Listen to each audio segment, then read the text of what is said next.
Miss Scott? Here. Mrs. Lauer? Present. Mrs. Lohr? Present. Mr. Irwin? Here. Mrs. Wise?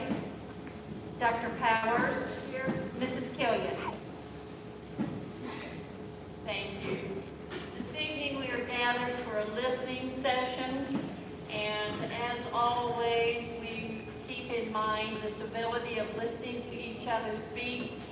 Dr. Hayworth is going to have a presentation to begin with, and then as members of the audience come to address the board, remember that you will be addressing the board, so I will appreciate your comments as well. But Dr. Hayworth.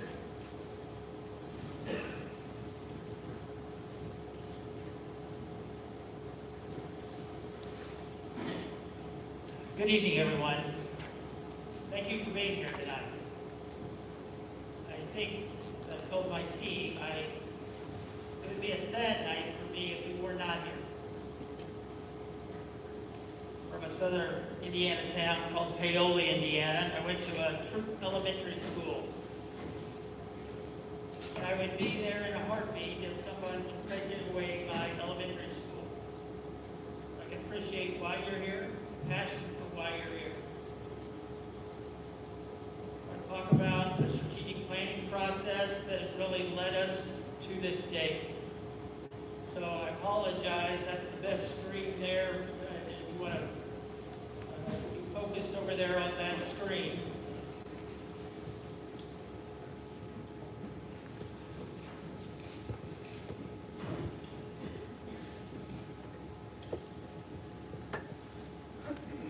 Those bullet points, I think many of us understand bullet point 1.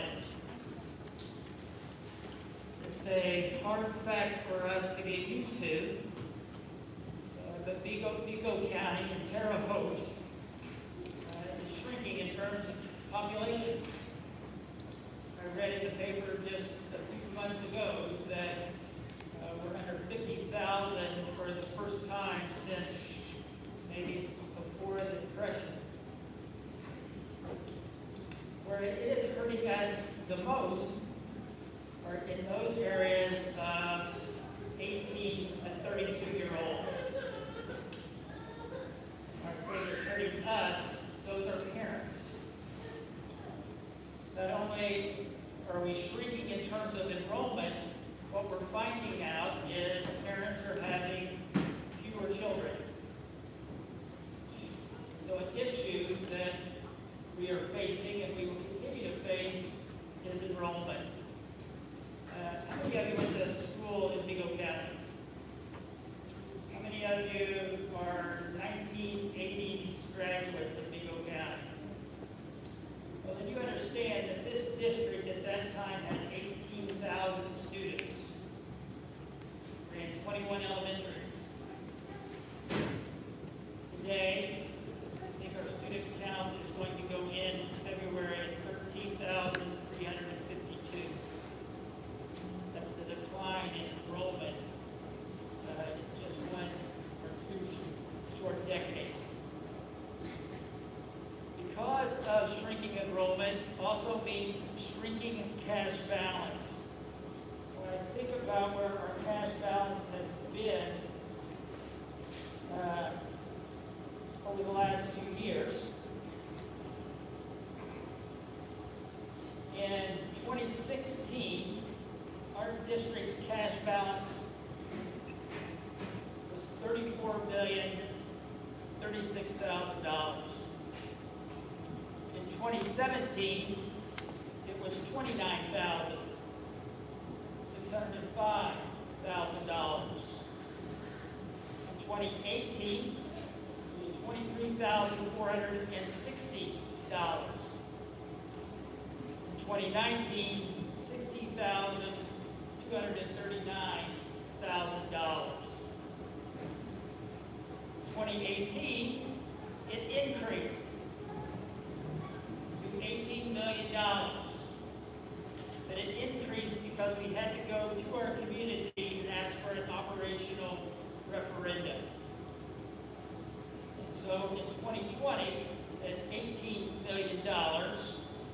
know that 7 million of that is still operational referenda, so we are still deficit spending.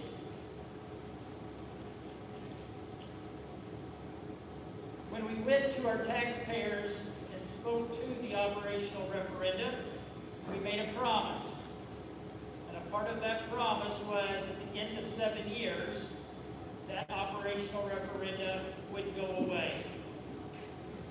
So we needed to account for $7 million of staffing cuts. This time last year, the school board approved such a plan, and that plan was in 3 phases. Phase 1 focused in on McLean Learning Center, focused in on a reduction of staff by retirement and resignation, as well as cost-cutting measures, asset-based measures, such as school buses, such as vehicles that the district owns.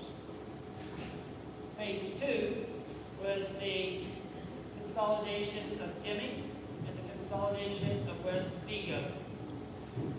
We're here tonight because after a recommendation from a committee to discuss this building being recommended for consolidation. So the strategic plan was passed 1 year ago today. As I have had the opportunity to garner some feedback from many of you in the community, I've identified these things as major themes.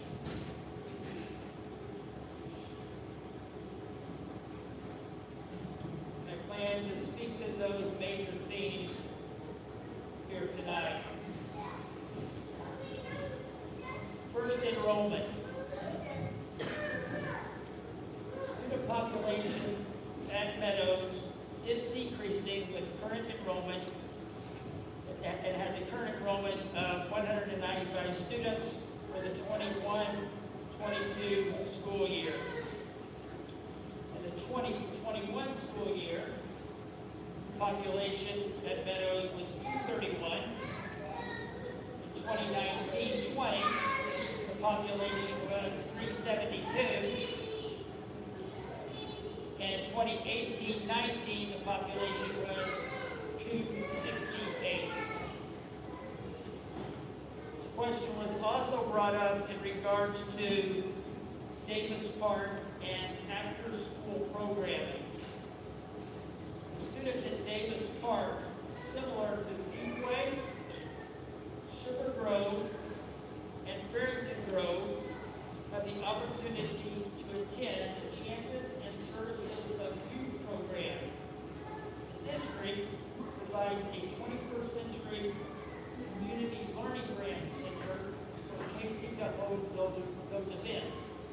It would also not prohibit students from, if the Boys and Girls Club stays here, to attend here as well. I'll speak more to class size and demonstrate a slide for class size here in just a few minutes. But when we speak to class size, when Meadows students attend Devaney, Franklin, Lost Creek, and Davis Park, additional teachers will be added to those sites to support an average class size of 21. The elementary district class size average for this year is 21. Ratios for class size are studied closely each fall at all of our schools. That team takes great care to ensure that we are consistent across the district. And I will show you a slide how it breaks out those numbers so that you can actually see what the class sizes will be. Numbers were manipulated at Meadows to reduce enrollment. I'll first speak to gifted and talented. In 2000, the gifted and talented program was moved from Meadows to Sugar Grove. At that time, 4 students were identified as GT from Sugar Grove. Since that move, GT has been reduced to 2 buildings, one at Lost Creek and one at Dixie B. The district moved preschool programs from the following buildings to the Deming Early Learning Center: Davis Park, Lost Creek, Franklin, Meadows, Wabash, and Devaney. Those were pre-K and special ed pre-K. The rationale for the Deming Early Learning Center was to consolidate services and to consistently deliver quality preschool programs. In terms of official enrollment, preschool numbers have not been included for any school. Therefore, the movement of preschool programs from any school, programs for any of the above schools, did not impact their official enrollment numbers.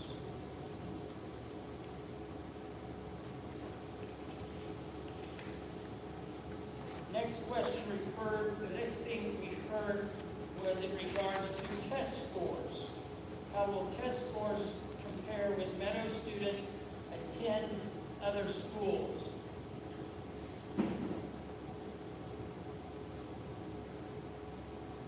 Each school year, the district compares very favorably to other large urban districts. In many cases, we lead those urban district schools.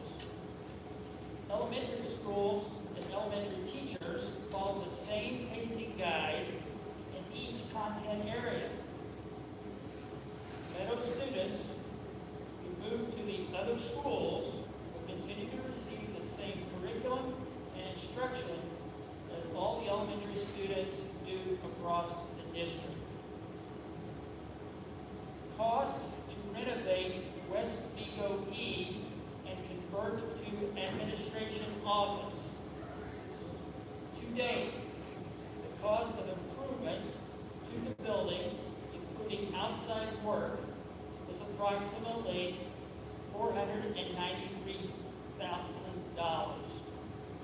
District repurposed bond funds to complete the work. That means that the proceeds from the sale of the former administration building, $3 million, were all transferred to the rainy day fund at the end of 2020. I should say this: it was just not the labor that what was done there; it was also the labor that was done. So that number does not reflect our workers doing the work. So our bricklayers laying the block, our plumbers doing the plumbing that the district has. Next would be changes to transportation. The district currently has 3 78-passenger bus routes and 1 special needs route operating out of Meadows. After consolidation, we would anticipate that exact same number. We currently transport 95 students with an optimal capacity of 216 students. 3 buses times 72 per bus. We could actually transport all 195 students currently at Meadows if required. Our current distance traveled per day on 3 routes totals 26 miles per day, or 4,680 miles per year. Since the bus driver, you gotta have to understand how they're paid, since the bus driver's pay per route would remain consistent, the only change would be in the miles driven. If we experience the most challenging scenario of distance, doubling and using $1 per mile, fuel bus maintenance, etc., we we would anticipate an additional cost of $4,680 per year. We also believe the breakdown for bus riders would be as follows: 16% to Devaney, 49% to Davis Park, 14% to Lost Creek, and 21% to Franklin. Davis Park has pick up and drop off problems. I would say this: I don't know many districts, buildings in our district that do not have pick up and drop off problems. As a neighborhood school, the original thinking was that the students would ride the bus to school or walk. Now, as more and more parents are choosing to drive individually, or elementary schools such as Davis Park are experiencing congestion issues. Schools have safety procedures in place and are providing daily supervision to address these challenges. We had a study done at Davis Park before Thanksgiving.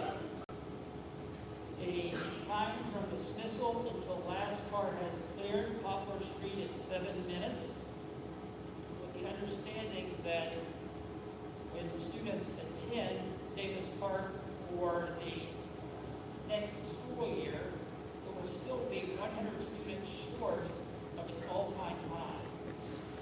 What I do not remember and what we cannot find record of are any student accidents. Lost Creek pickup from time for dismissal until last car clears Hunt Road is 10 minutes.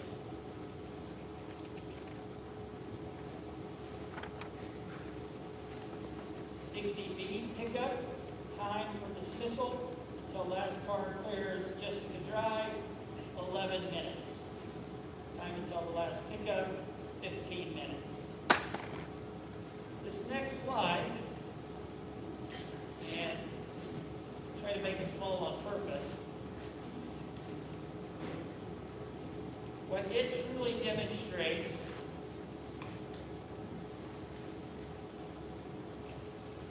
where Deming staff and where West Vigo staff went. So if you think about those buildings,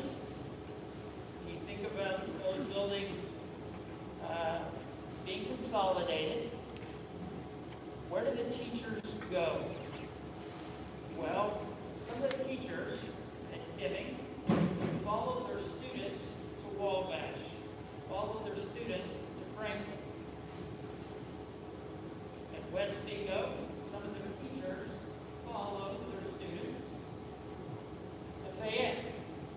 Some of them to Consolidated. But some did not. And it's those that did not is where you find the savings for the school district.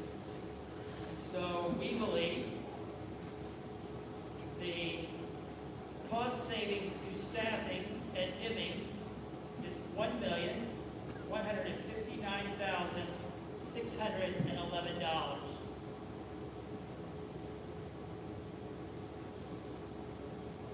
Let's look at Deming. You're saving that much money and you're running a early learning center.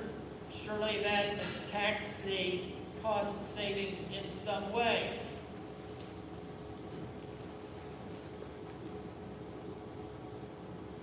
So here on this slide, this represents the Deming Early Learning Center staff. We have teachers that are still being paid out of the education fund. We have a custodian who's paid out of the operations fund.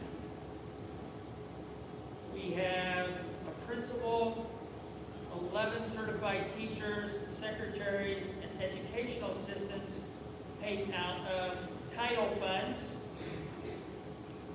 We have a transition to kindergarten program that's currently located there. That program is set up in accordance with ESSER funding and learning loss. Students that find themselves in that program we felt needed a little more guidance, a little more time in kindergarten before they would go on to first grade. Those are kindergarten students, and if those kindergarten students or teachers were not teaching there, they would be placed back into our regular school ranks. That program will be made available to us through September of 2024. Funding sources for that was ESSER 2. That's federal funding that we have received. And then the funding source for the school protection officer, we have one there, is through the referendum fund. You'll take a look at this next slide. Title I grant is a federal grant. It's not supported by our local funding formula, nor is it supported by our local property taxes. It is dollars given to us based upon the amount of property that we have in the district. So when you see those teachers located under the title funds, that's how that group is getting paid. When you look at those teachers being paid for, or EAs or health assistants being paid for by education funds, they're either being paid out of two sources. One, that bottom section there, or straight from our education funds.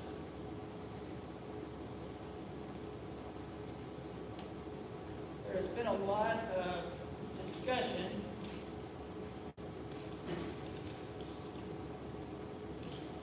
in regards to the Essential Workers Village and Building Trades CTE pathway. The board will not be deciding upon that on the 10th. That was a concept that was written into a READY grant that did not receive the funding that we had thought. So at this point, I couldn't tell you what the future of that project would be moving forward, but you can see what the goals of that program were. It would be to build an essential workers village and use a housing TIP district to pay for infrastructure, and it would be to be able to teach our students. If you go to the last page, I'll probably need to read this off for you. So currently,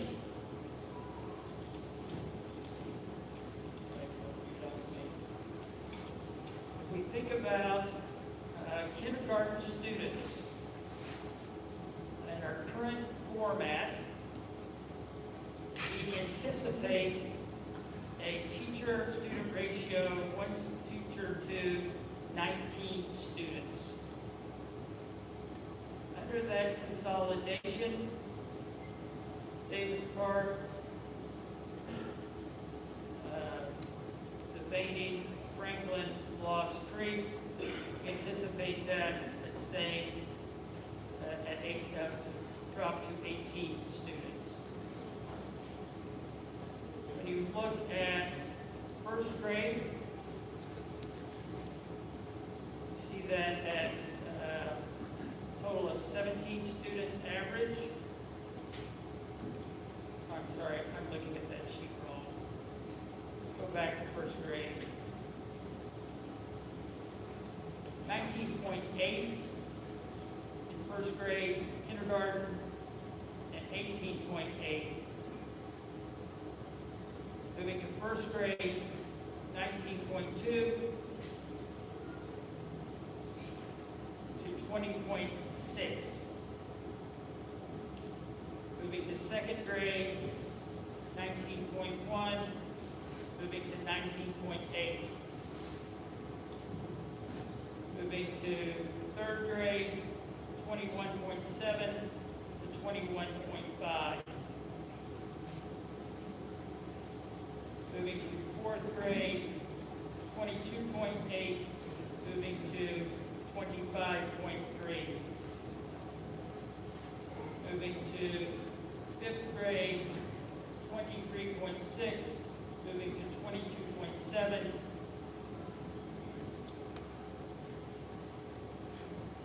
And if you look at overall total averages, under the current system, 20.8, and that would rise to 21.1.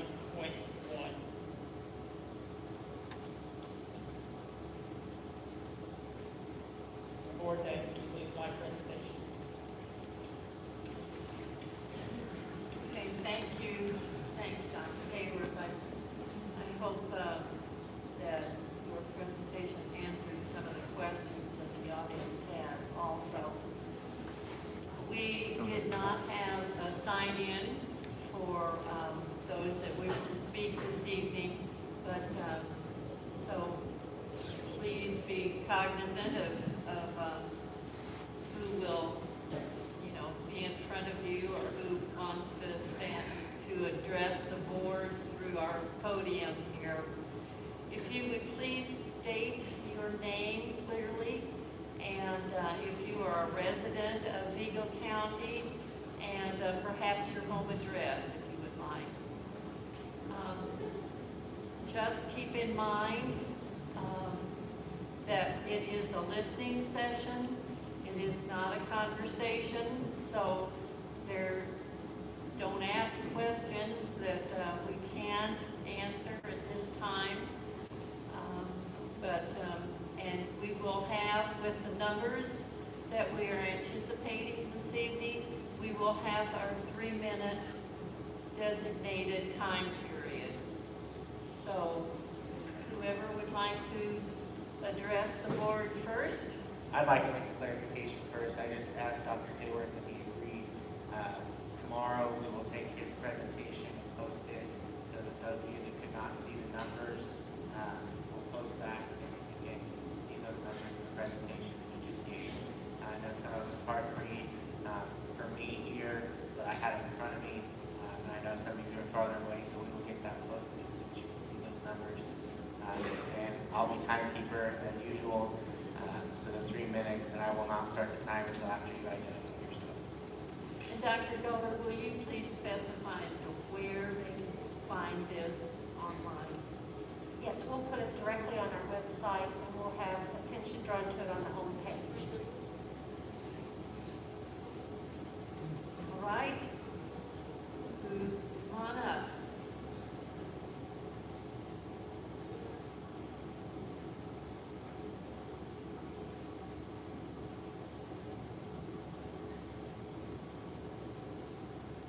Sorry, I speak low. My name is Liz Bugate. I live at 104 North 21st Street. My kids are on a pass, and for the last 2 years, my kids have been on a pass. Originally, I was in the Meadows district, but I love Meadows.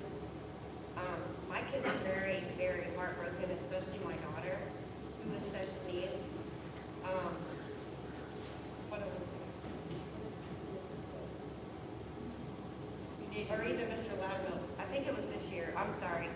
I'm on a new neuromed, so I have brain fog. Pretty sure it was this year. My daughter had an episode. My daughter has IBS, Crohn's, epilepsy, autoimmune, and she had an episode. And Loudermilk, there was Mrs. Cook there, Andy was there. Like, this is a loving family school. And my daughter is so shaken up that it has started causing her seizures to come back, which has started us to have it up for medications. Not to mention that this school has gone through my divorce, the death of her father, now the death of somebody else that we just lost New Year's Day. And Miss Nichols has been phenomenal counselor, and like the teachers, even their past teachers are still well connected with the children. And I mean, I understand numbers, math, trying to consolidate, and I'm not from here. I actually moved here 11 years ago. My kids were born and raised here, but I wasn't. Believe it or not, to give you a kind of background, I moved here to get clean off of drugs, and it worked. So I moved here to have a better life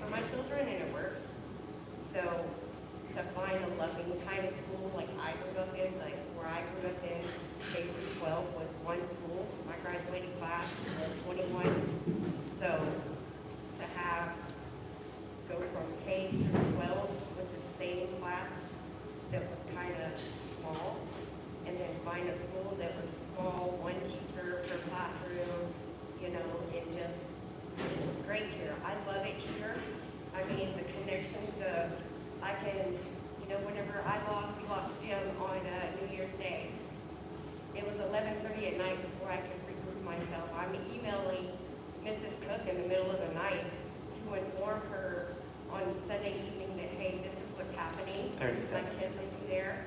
Can you please forward this to Miss Nichols in case my kids have a breakdown in the middle of the class? Like, making them aware, Mrs. Cook had no problem with that. Like, I understand, like, what you're doing, but then, what about the kids' mental health? My children have been through a lot, and I'm pretty sure other kids have been through even worse situations. You're taking them, you're uprooting them, especially my children. My kids go from K, my daughter's in third. And that's your 3 minutes. Thank you. Thank you.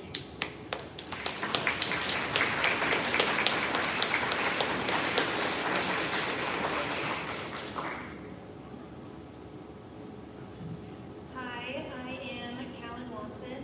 I am a resident and can everybody hear me now? Better? I am Callan Watson. I am a teacher here at Meadows, and I am also a resident of Vigo County. One of my students is actually passing out some data that we took as well. Yesterday, a community member observed and recorded Davis Park's pickup. So the data that you found is what my student had just passed out. So after reading this data for myself, it posed some serious questions and concerns. So first, Davis Park sits next to 2 busy intersections, Poplar and 19th Street. If cars are already lining up at 2:15, this can potentially cause traffic backup in the area. That is a safety concern for Davis Park students and also the entire Terre Haute community. Not only that, but Davis Park is landlocked. There is no way of adding additional waiting areas for parents or guardians to pick up their students.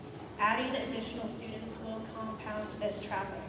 Second, it took from 2:39 to 2:56 for all students to be dismissed from school. That is a total of 17 minutes. The real question we should be concerned with is this one. Is the amount of time it takes really concerned if this, is the amount of time it takes really relevant when talking about the safety of the environment? Meadows has a safe drop-off and pickup due to our placement in the community.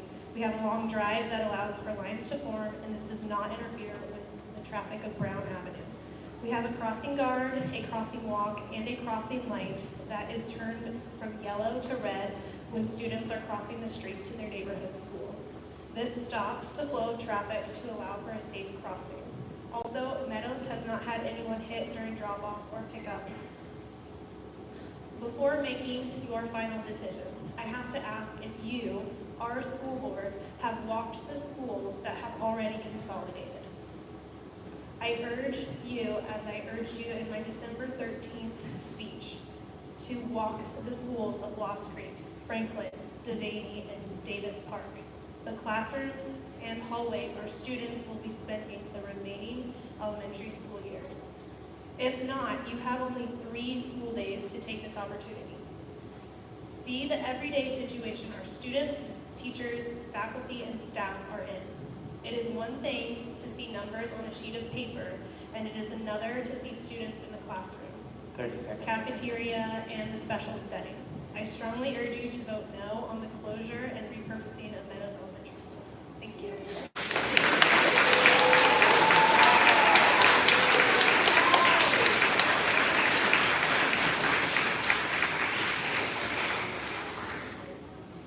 My name is Jessica Ware. I am a resident of Vigo County, and I'm also a bus driver. Not only am I just a bus driver, but I'm a parent. I drive for Davis Park, Meadows, Lost Creek, and Terre Haute North High School. I run GT for Meadows out to Lost Creek, as well as bringing Boys and Girls Club students to Meadows. I can tell you, I'm not for sure when you did your assessment on the traffic at Davis Park, but there is not room for extra buses in the bus lot. We are landlocked. There may be room for 3 buses tops. I've looked at the routes that they are proposing. There's 4. It is not not safe to have that many children loading buses to go to and from. Not to mention, on a day-to-day basis, as I am the only bus driver for Davis Park due to the shortage of bus drivers, it takes me at least 3 minutes to sit there and wait for the police officer, who is an awesome person, to stop traffic to let me out. I am at full capacity, 3 to a seat. Shutting down Meadows is not beneficial. There is not a price tag even worth even thinking about closing an educational center down for these children. These are our future. These are the kids that are going to take your place one day. Overcrowding is an issue as well. As a parent, I've dealt with bullying. I was told that there's just not enough eyes for us to see everything. By closing down another school, you're adding to that issue. That's a problem. As many of you know, we've had quite a few suicides on the secondary level due to this. We shouldn't make the secondary issues that we already have an elementary issue as well. These kids deserve better. Larger class sizes, whether it's three more to a class, or it's 12. Each kid deserves a little more one-on-one time. By adding just one extra kid to a class doesn't offer those kids that extra one-on-one time. Whatever happened to Vigo County's motto of saying, we're never leaving a kid behind? 30 seconds. Because it's we're leaving about 200 kids. And that's not right for them or these parents and teachers. Thank you.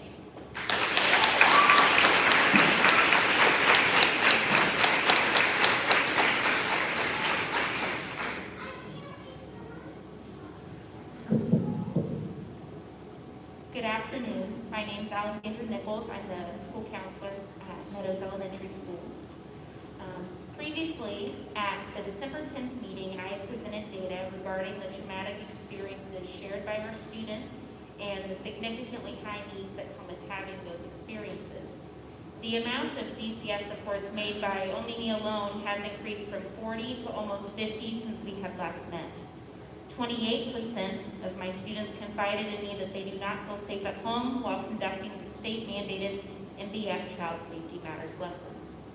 20% of our student population receives outside services from Kids Hope Mentors, Murphy Urban and Associates, Hamilton Center, and FSA Counseling. The effectiveness and quality of outside services will decrease as student enrollment increases in already heavily populated buildings. To elaborate, outside services require a private space so quality counseling can take place. Counseling of any sort should not and ethically cannot take place in a public setting. My concern is that the confidentiality of student matters would not remain confidential if placed in a larger building with larger numbers and fewer meeting spaces.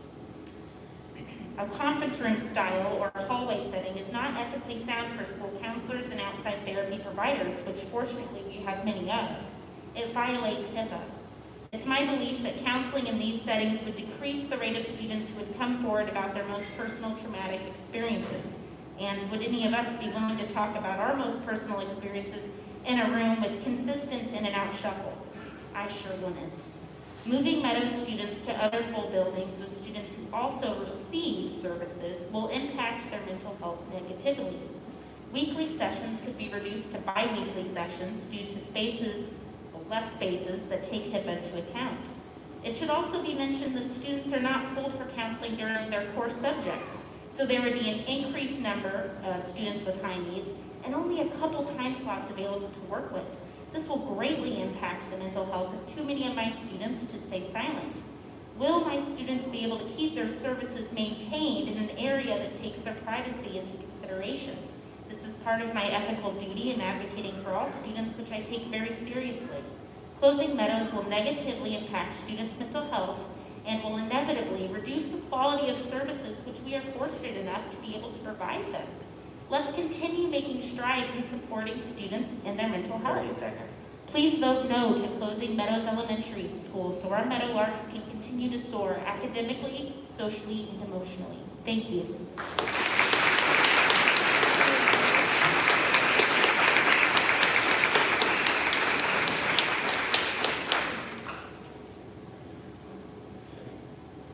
My name is Patrick OConnell.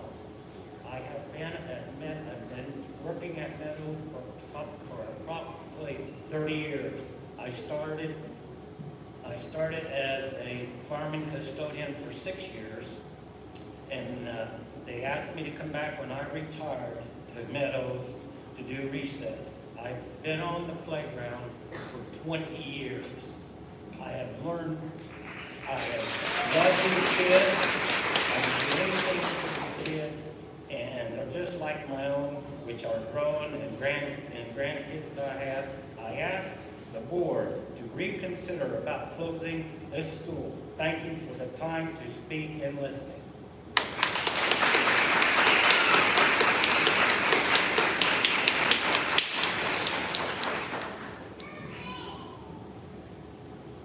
Good evening, President Lauer, Superintendent Munoz, and school board members. My name is Judy Bugaloo, 20-plus years as an educator. As past president of the Vigo County Teachers Association and a career-long member, I often have my doubts about committees and meetings. While I have concerns about administration, and believe me, if you know me, you know at some point in time we'll discuss those. Tonight is not the time to share those. I hope, though, there will be a time. As a member of the repurposing committee, I attended the first meeting with those same doubts. I quickly found that the committee members were selected with great care as to their concerns about our community and our county. I found myself with great surprise and a new appreciation for administration.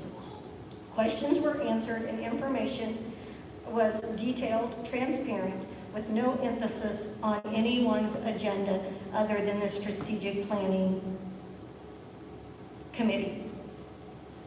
It was solid, the scope was wide, and included information on all of the schools. The task was heavy and with great responsibility, very similar to the task you have at your hand right now. As the committee focused in on details, questions were continued to be answered. When recommendations were narrowed, the committee looked at each location and began to approach the thought that the location may not be as important as the continuation of the services being provided. Great staff and a loving, caring educational environment is not necessarily about the physical location of a building, but the people who provide the services. With a heavy heart, but clear intentions, the committee, in one accord, made the decision, not central office administration. We agreed to see through the strategic planning recommendation brought to the community. Dr. Powers, Mr. Irwin, Mrs. Lohr, Mrs. Lauer, Mrs. Scott, you have my personal and professional word that this committee is not tainted or a puppet. This committee went above and beyond with a difficult task in mind and heart. Tonight, I ask you to continue to follow through with this committee's recommendation, as you did with the Deming closure and the West Vigo Elementary. Tonight, I ask you to honor the committee's recommendation for the repurposing of Meadows Elementary.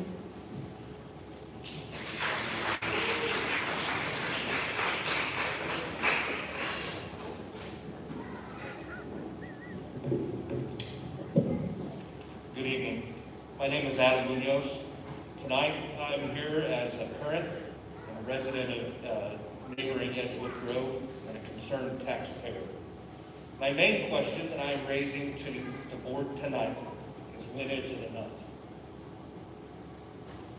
You raised our taxes in order to get $7 million for budgetary reasons. And shortly thereafter, you find $3 million, but without an explanation afterwards as to what happened. You sell a building for $3 million, get federal funds to pay for student meals, and over $40 million in federal COVID money. With an operating budget of over $110 million, that's more than half of your budget that you've received. Not to mention that the school corporation will be receiving funds from taxes from the incoming casino that is to be built. It would seem to me that there is some unneeded overhead somewhere, especially since you want to raise our taxes again.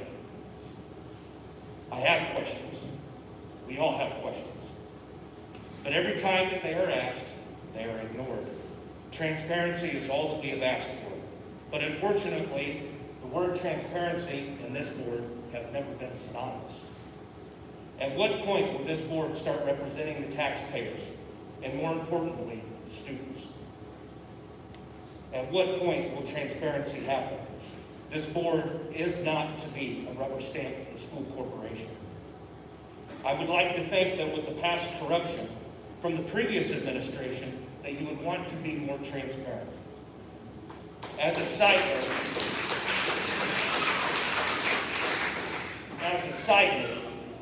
anyone that sits on this board now that was on the board during then should not be. Because either you turned a blind eye to the corruption or you were ignorant to it.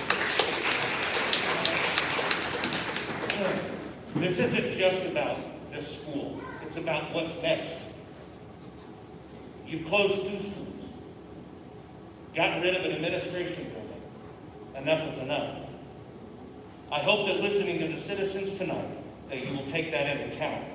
Unfortunately, it has come to my attention that that probably will not happen. Why else would there be building plans and blueprints for 90 some odd residents to be built in the open field of Meadows Elementary School? As a board, you have a duty. If you close this school, if you refuse to be transparent, and if you continue to hold the meetings that you had before behind closed door in clear violation of the law, and don't become more fiscally responsible, then you have failed. And there is one thing that the citizens of this good county are good at, and that is remembering. God bless and good evening.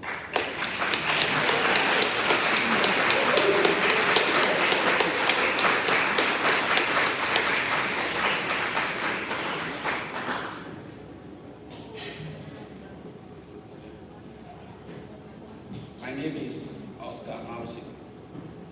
I have 2 kids in this school right now, and I live about 3 blocks across the road.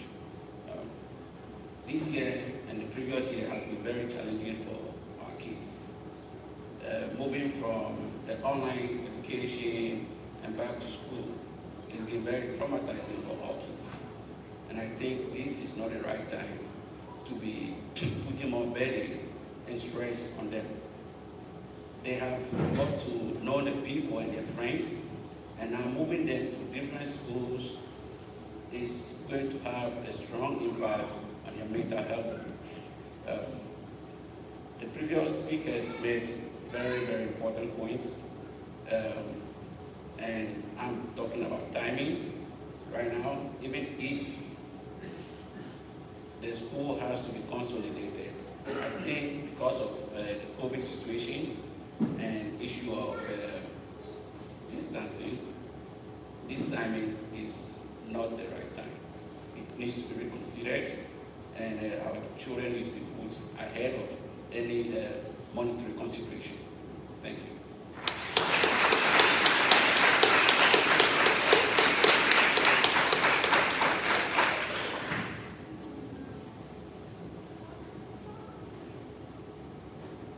My name is Susan Edmondson. I do live in Beagle County on South 21st Street. My kids and grandkids came up through Beagle County Schools, as did I. According to the Public School Review website, and I know the numbers aren't current, however, according to those numbers, we have 18 elementary schools, 12 have enrollments under 400, which I was told is the number needed to keep a school solid. But you got 12 of them that do not meet that standard.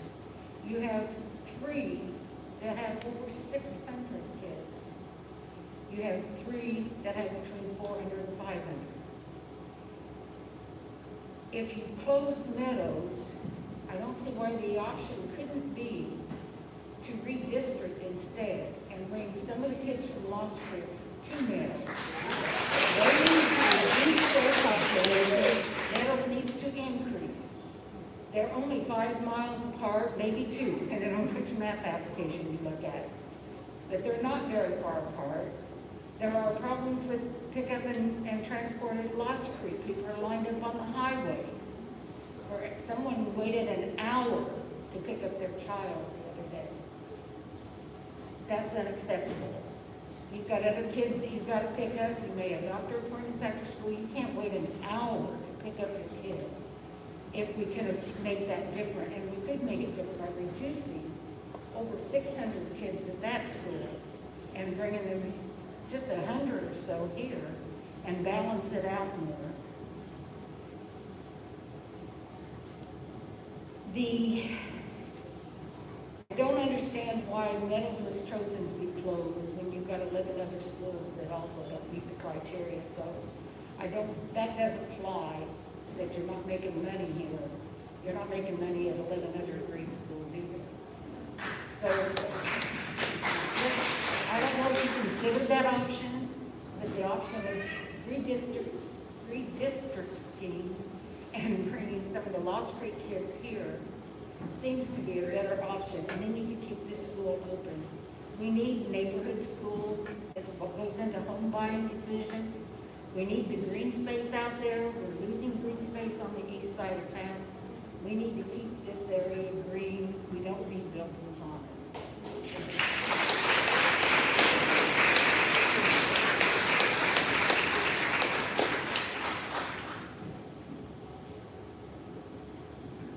Good evening. My name is Norma Thomas, and I just recently joined the Meadows team. From day one, I felt like I was part of a family. I was excited to see faces that I had worked with in the past, and I've had the opportunity to make new relationships that I hope will continue for years to come. Meadows is a very unique place. It reminds me of the old TV show, Cheers. Everyone knows your name. Children are greeted and seem to enjoy that individual attention. That is the best part of a small school. People are individuals, and they're treated that way. The people who are recommending our closure need to come spend some time at Meadows. Not a day, but a week, to see how many situations are dealt with daily. After COVID impacted all of our lives, we should be able to and want to keep classes smaller. All children will be able to get the services that they need and the individualized attention. If these children are moved into a larger school, they will get lost. This will be a failure that we should avoid at all costs. Please choose to help the families of Meadows by keeping our doors open to a unique, friendly learning experience. Thank you.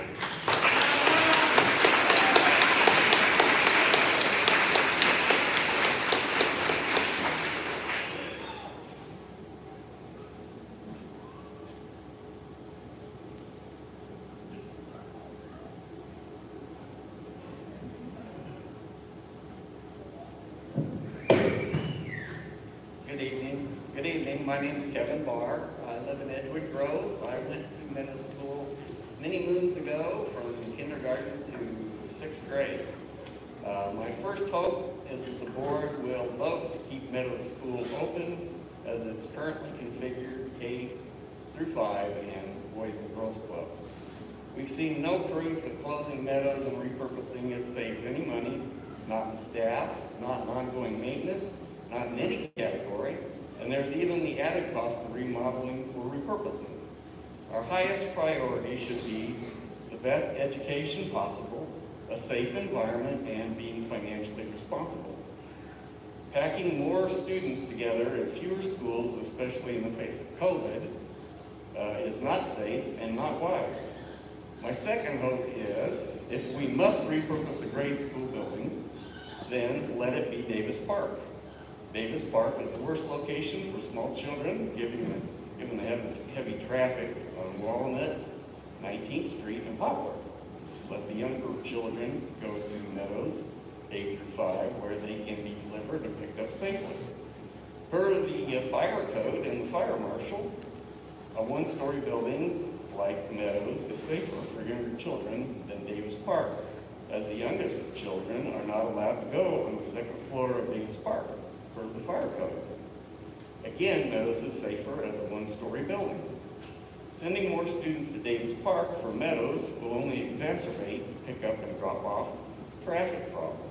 If this plan were adopted, it would be far more convenient for the newly introduced Davis Park students and the current Meadows students to participate in the Boys and Girls Club after school, no busing required.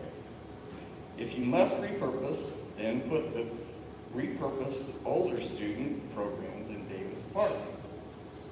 My third hope is that the Vigo County School Corporation and the board realize what a magical place Meadows School Field is.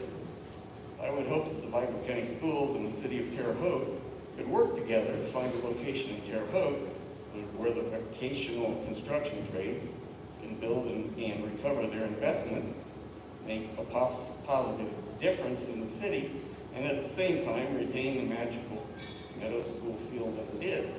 Meadows School Field is already a major positive asset for the city of Terre Haute and the Terre Haute community.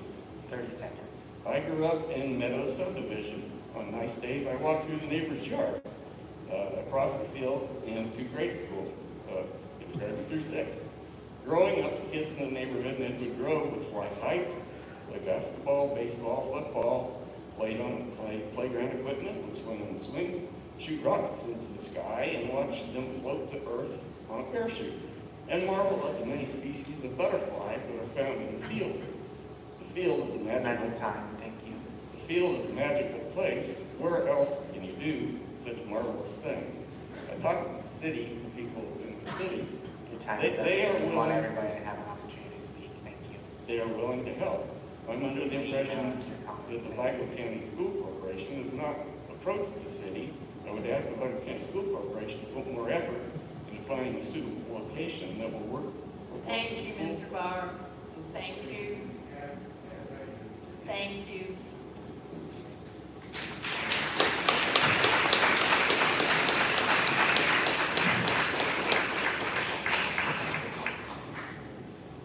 My name is Heidi Isaac, and I'm an Edgewood Grove resident. Good evening, and thank you for giving me the opportunity to speak this evening. I will discuss why interpreting iRead scores for any school from 21 alone is essentially blaming the students for the pandemic. Let's use Meadows as an example for now. In 21, Meadows had an iRead pass rate of 69.2%, as you can see on the paperwork that was handed out.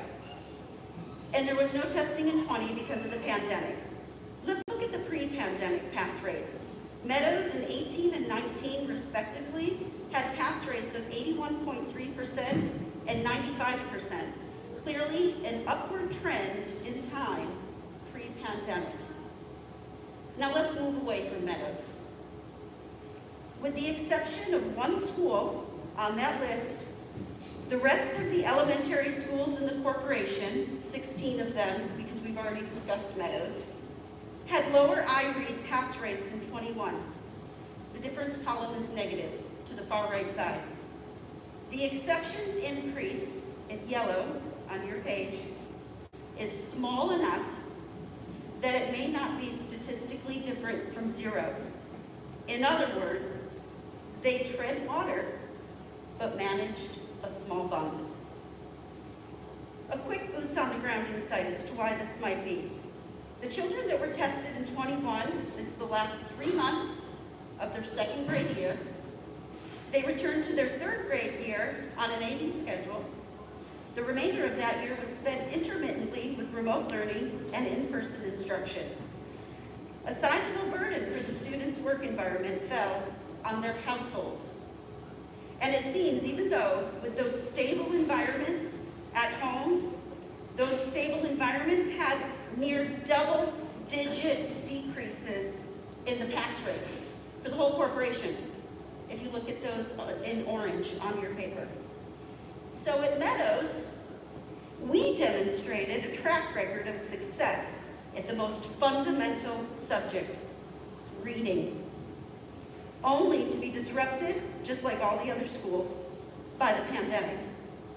There does not seem to be any plan by anybody to try to preserve that success if these students were to be displaced from 30 Meadows. seconds. Using iRead as part of the justification for closing Meadows would be blaming these students for the pandemics. The board ethics asks that you honor the high responsibility by always thinking of the children first, by representing the entire school community at times, by earning the community's confidence that all is being done in the best interest of the school children. If you vote to close Meadows, you may not be upholding what you were elected to do by the community. Please vote no on the recommendation to close Meadows Elementary.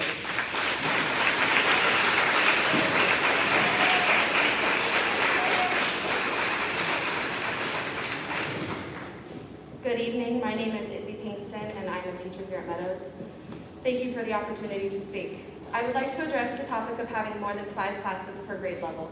There are 6 kindergarten and first grade classes at Lost Creek Elementary, but only 5 days in a school week, meaning there are not enough days for encore classes without combining classes. Each day, a class's schedule consists of different specials or encore area classes.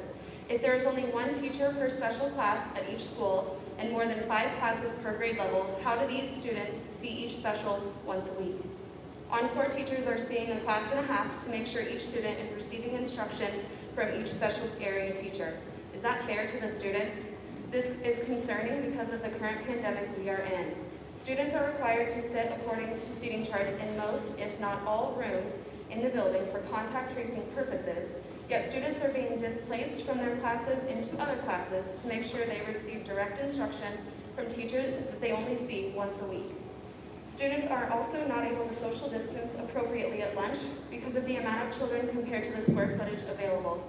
Teachers at the receiving schools have asked if they are going to receive additional help, like more specialist teachers, health assistants, behavioral interventionists, etc., to accommodate more students if they absorb students from a repurposed building. They were told that they would not notice a few extra kids in the building. My final question to you is, do you support local neighborhood schools? In my personal and professional opinion, it is not in the best interest of the school and community to repurpose this building. Please vote no on the recommendation to close Meadows. Thank you.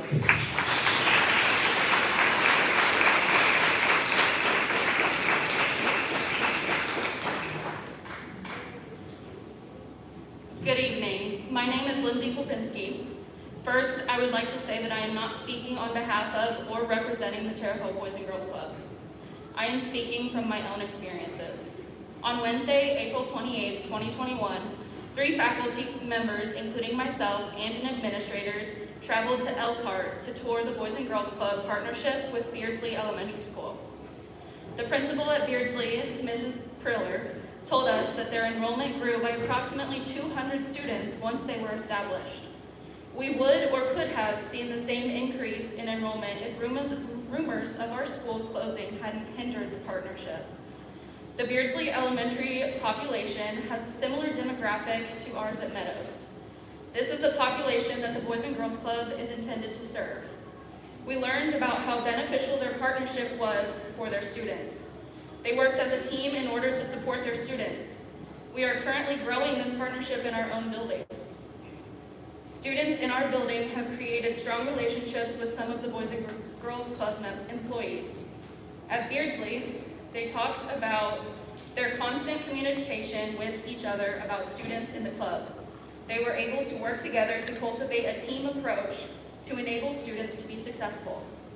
For example, if a student was having a disciplinary issue at school, they may have formed a relationship with a member of the Boys and Girls Club staff, whom during the school day they could talk to and work through things with, and vice versa. We have practiced this technique this school year with success. If you would like to learn more about the partnership, that is blossoming in Elkhart. I would encourage each of you to speak with Mrs. Val Priller if you have not already done so, to better understand the potential that the partnership between Meadows and the Boys and Girls Club could have. Please consider voting no on the recommendation to close Meadows Elementary. Thank you for your time and consideration.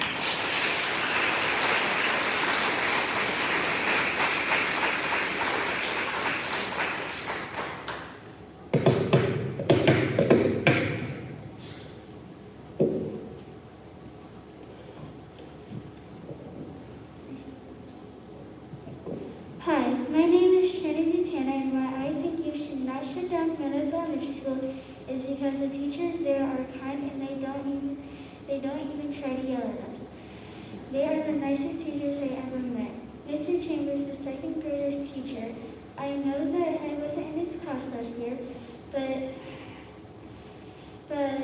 he knows me really well. He even has a nickname for me. I go to his room mostly every day. Why I go to his room every day is because my best friend is allergic to nuts. And I eat donuts and muffins from Basil's that could have nuts in it. And that's why I go to Mr. Chambers' room. Also, please don't shut down Meadows, because if you do, my mom is going to send me to St. Pat's, and I will be far away from my friends. Also, if I go to St. Pat's, I'm going to have to make even more friends. And also, the teachers are going to have to find a new job because you guys shut down Meadows Elementary School. So save Meadows. Thank you.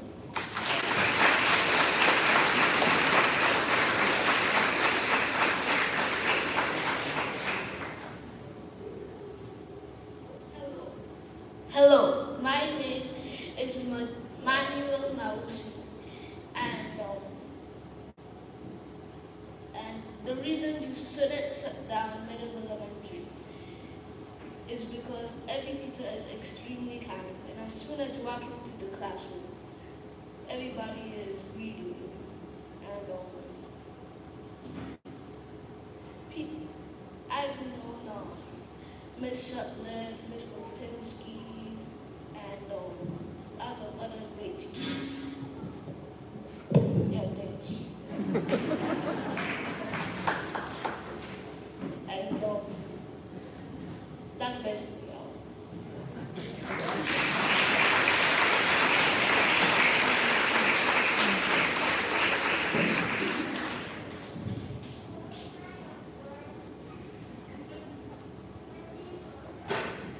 It's harder to get around. First, I'd like to thank the president of the school board for having a meeting, and Mr. Superintendent is doing a job.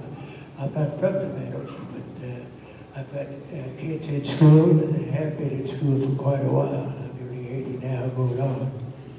I say the closing of schools is always emotional, but there's no more emotion for the Meadows schools than it was for the West Vigo schools.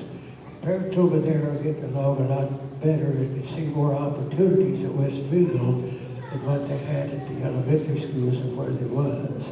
And so the schools going from one school to another school is, if the schools are kept up good and they seem to have good teachers. On closing this school, I'd be concerned with the staff and the custodials and the staff, and the teachers are going to be kept employed. There would be no downside to going into it. The parents that are here should understand that also that your students are only going to be in this school for about 5 years. A lot of your children are going to be going on to school, as mine has, for at least 16 years. That's going on to college and 4 years there. What you need to look at is if the school you were going to, could you say that it's not better than Meadows, or is better, or there's more opportunities at Meadows? When we get the casino in, and we're going to get it in, there's going to be a lot more opportunities in the school. And one of the things you would be looking at in the curriculum to change, if I was a parent, would be in the electrical system and the teaching about the cars, the fixing, and what the advanced technologies are going to be. Look at it and look at it to the future of what you'll have. We'll have the high schools, but it's also possible that some of your children or grandchildren will probably be going to a new high school on the south side, or the South High School, where it is now, will probably renovate them, but we'll probably put a high school out in the east where the are. Another thing for the schools that could be, for the school board to look at, the schools could be utilized at the same time for the parochial schools and the religious schools that we have now, and the parents that have home teaching could use part of the schools on a leased basis. It would not cost the taxpayers anything, and would be an opportunity to bring those students into the curriculum a little bit and the extracurricular activities that have for those, and have a better way forward. I think the school board has done a good job. I think they criticize that duly, but the other thing I would say to the school board, don't worry about all these emails that you get. I long ago had the Ku Klux That's Klan. time. Thank you, sir. We're trying to give everybody a chance to speak. Your time is up. Thank you. Thank you, and I did not catch your name. I'm sorry, I didn't catch your name, sir. Still didn't catch your name.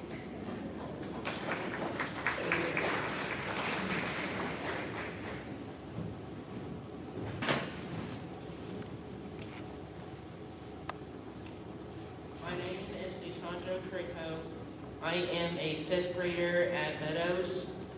My brothers also attend Meadows Elementary. We love our school and enjoy going every day. Closing Meadows would be a tragedy for my family. Meadows students deserve a quiet, and safe, and open area to learn. We are children, not prisoners. Instead of seeing us as money signs, treat us as people. We want to go to school to learn, not to be babysat. Please leave Meadows Elementary open. We're kids. It can continue to learn. That's all.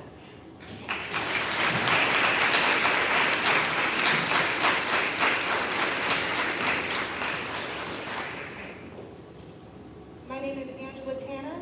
I live in the Davis Park School District, but my daughter attended Meadows on a permit.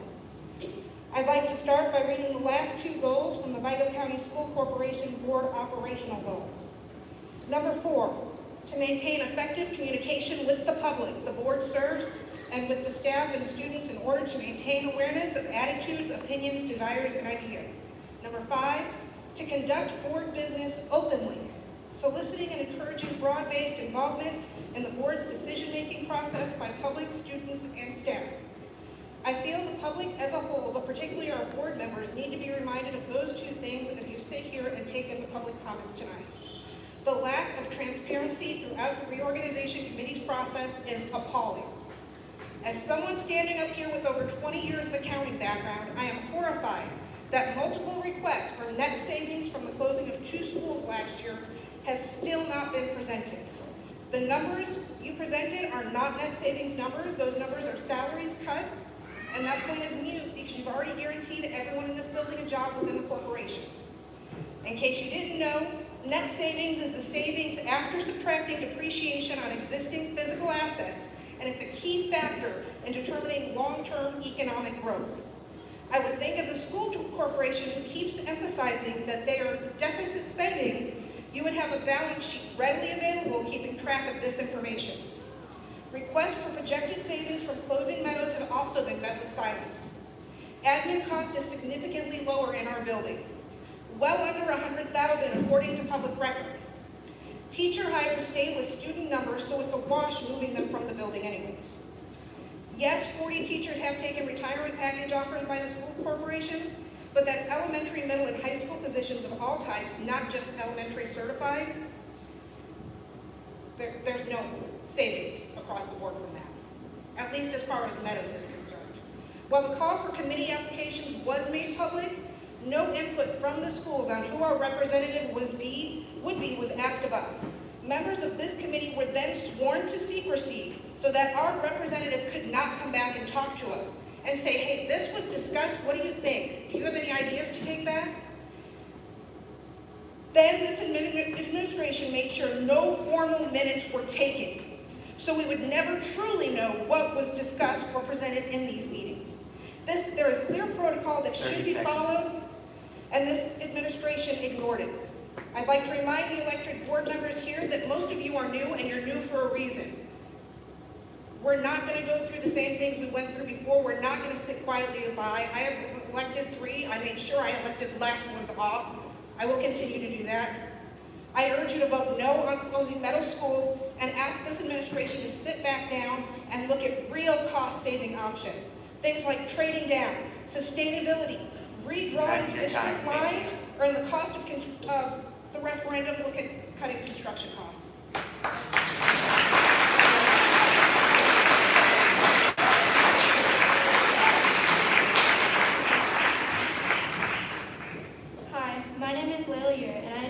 I attended Meadows all of my elementary years, starting from a portion of preschool up to 5th grade. At Meadows, I knew everyone. I felt like we all knew each other and we were all one big family. I always felt safe at Meadows with all my friends, teachers, and all the staff. The teachers and staff at Meadows are amazing. They would always help us until we understood, and they do an amazing job keeping students safe and making the school environment the best possible. When I entered middle school, although I made new friends, kept some and lost some, I had a strong friend group that I stuck with when we were still figuring things out, and I hadn't made other friends yet. These were the kids I had been with since kindergarten. I think the students at Meadows right now deserve that too. The kids they have grown up with and been with since kindergarten are all going to be moving around to different schools, and a lot of them will most likely get separated. Meadows is a neighborhood school, and there are lots of kids that live in Edgewood Grove. I was always able to participate in all the activities because I was so close. The majority of my best friends throughout elementary school lived in the Grove, so we all got to bike around and play after school. Because Meadows is a smaller school, it seeked out the potential in each child. We all got help with anything we were struggling with, and often got to one-on-one work. Meadows has given me a great education, which presented me the chance to be part of the Gifted and Talented program that I joined going into middle school this year. Meadows gives every child the opportunity to do great things. They see your potential and make it happen. I want many other kids to get the same amazing experience I did. All I'm asking is please save our school.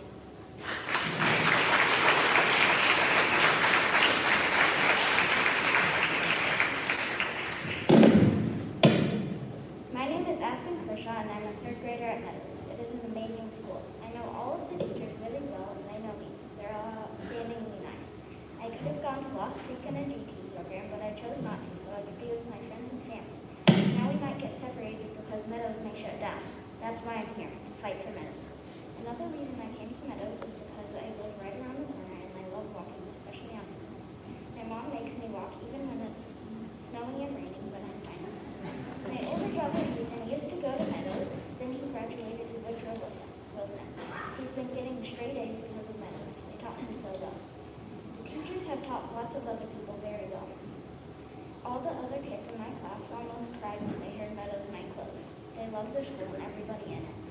Meadows is an amazing school with awesome teachers and students, and it should not be closed.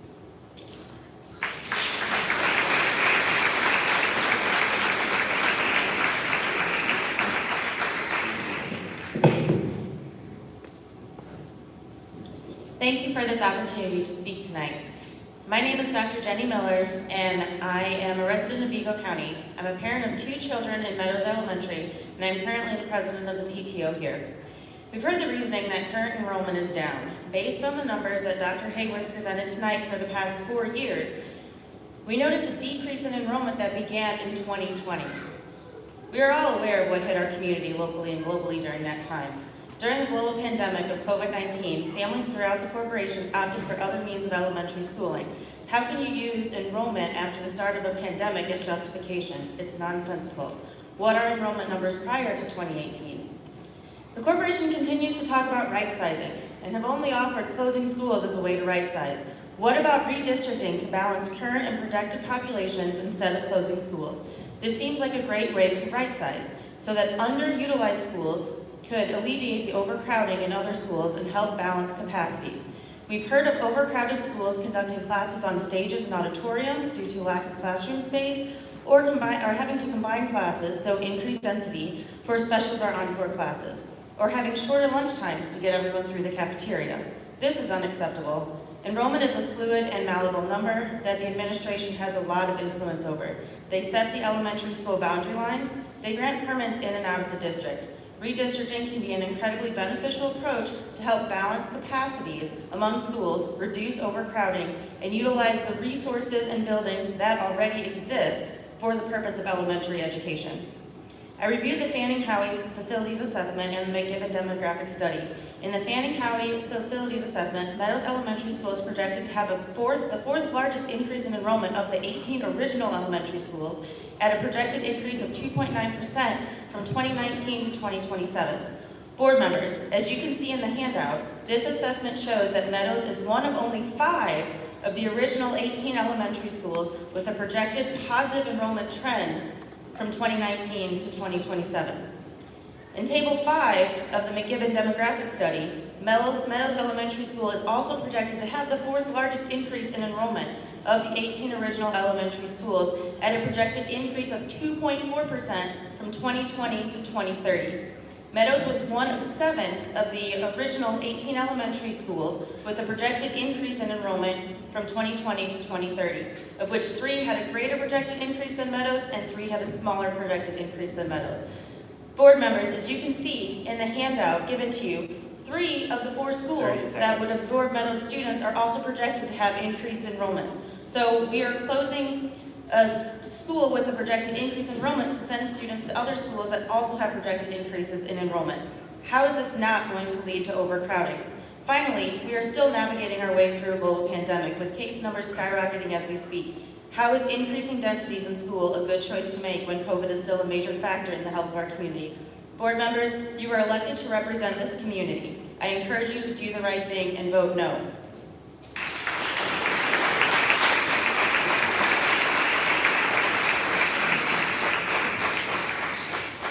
Good evening.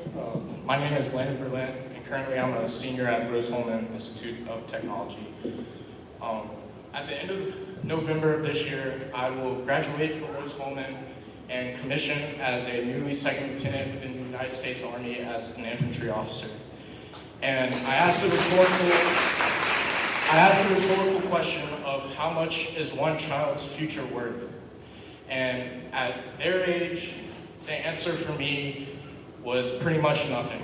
To where outside of my family, it was one of the darkest times of my life because the world said I was worth nothing. But yet my first grade teacher, Miss Ginger Gasho, defied everything else and told me that my potential was limitless and that I was worth everything, not only to her as her profession of a teacher, and one individual who just happened to be a teacher changed one child's world forever.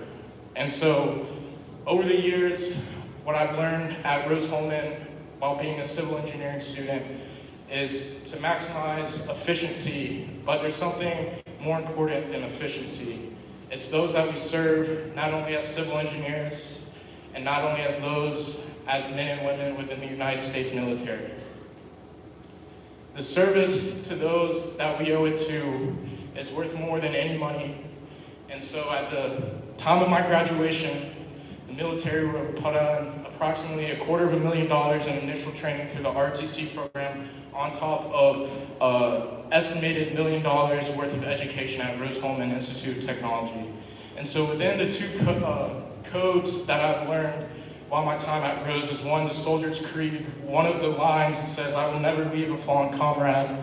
And within the demographic that has been laid out tonight, it appears that this community and the children that are in it appear to be a fallen comrade. And when I tell you that, you should not cast them out, but you should lift them up and embrace them to their max potential like my first grade teacher did for me.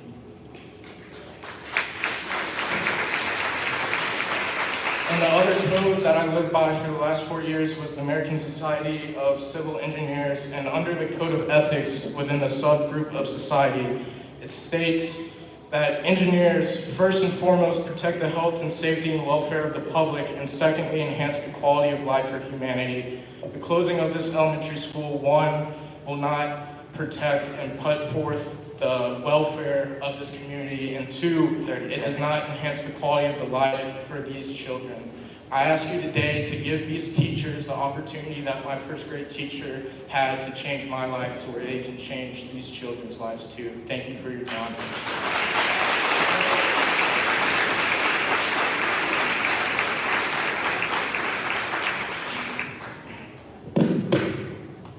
Hello, my name is Eddie Flynn. First of all, Meadows is a great school.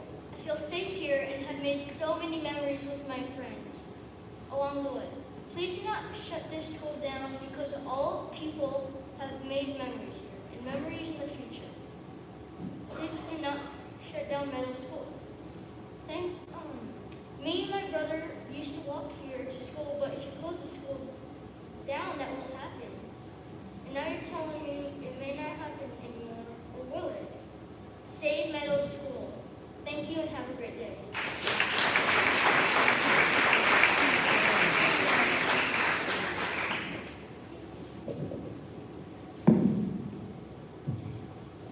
Hi, my name is Natalie Lewis, and I'm the speech language pathologist here at Meadows. The last time we spoke, I shared the information about Meadows' high-need special education population. And while that information is very important in this decision, today I would like to focus on a way to celebrate what Meadows offers these students.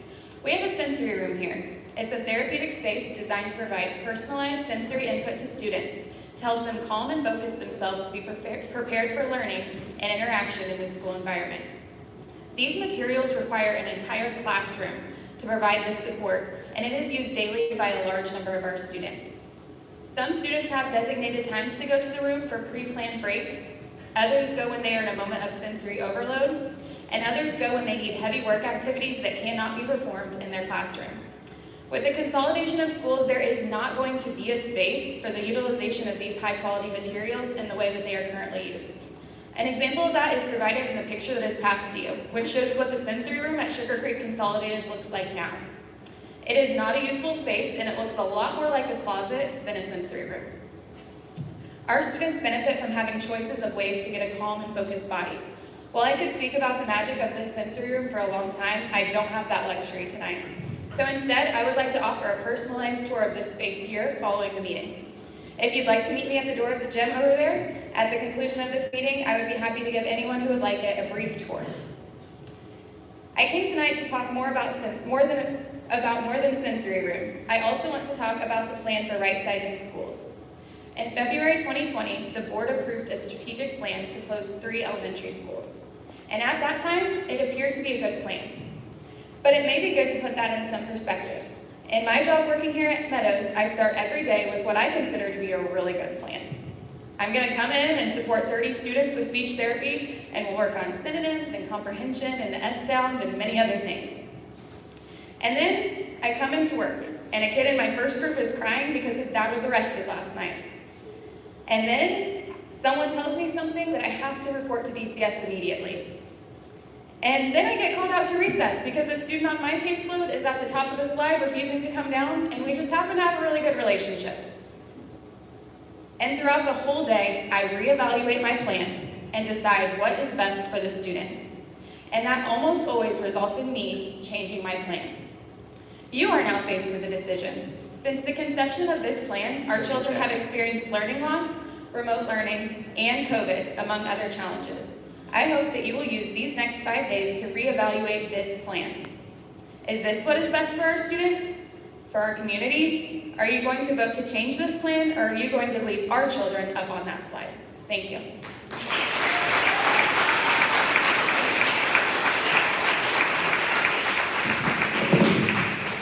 Good evening, board members. My name is Shara Enyart, and I am a resident of Vigo County.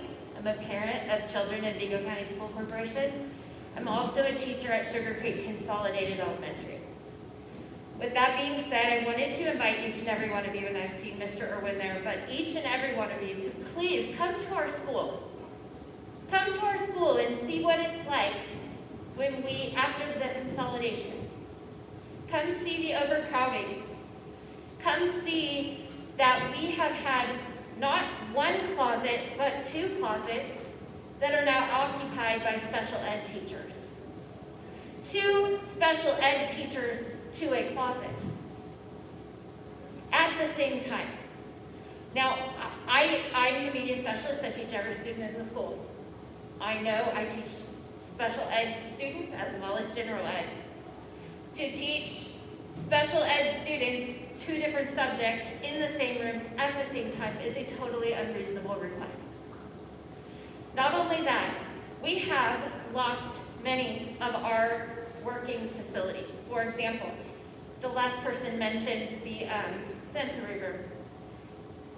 We invested many, many dollars into that sensory room, and it is no longer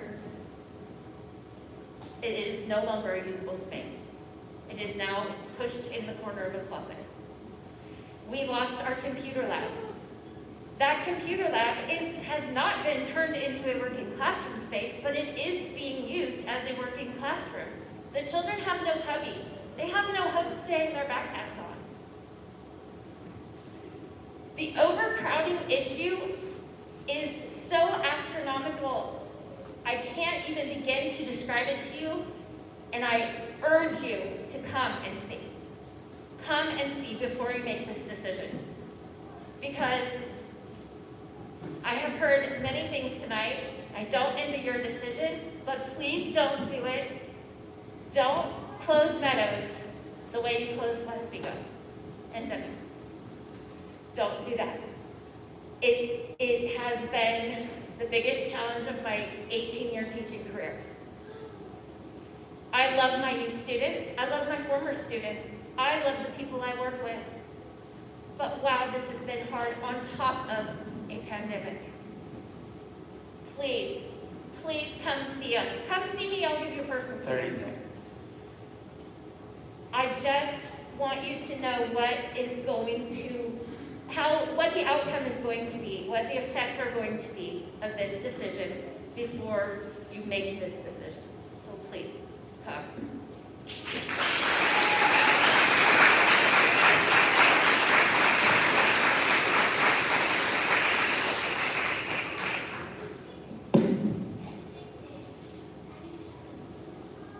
Hi, my name is Mackenzie Franks, and I would like to say that Meadows Elementary is a home away from home to me, and I have been here my whole life, and my family has also come here as well. My teacher, Miss Watson, has been here every step of the way, and Meadows Elementary has been an amazing experience for me and many other kids that have come here. My decision for you guys closing the school would be no, because many students have had their ups and downs here, but definitely have good times. Thank you.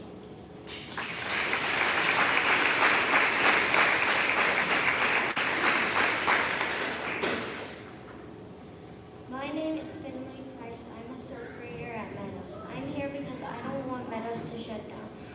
One of my favorite things about Meadows is that everyone is loved and welcome there. The teachers at Meadows are kind, considerate, and they respect us. Also, I like that Meadows is small because I know all the teachers and they know me. They are my school family, and I want my younger brother to have the same experience that I had. If I go to another school, I won't know anybody. I will have to learn my teachers and classmates' names.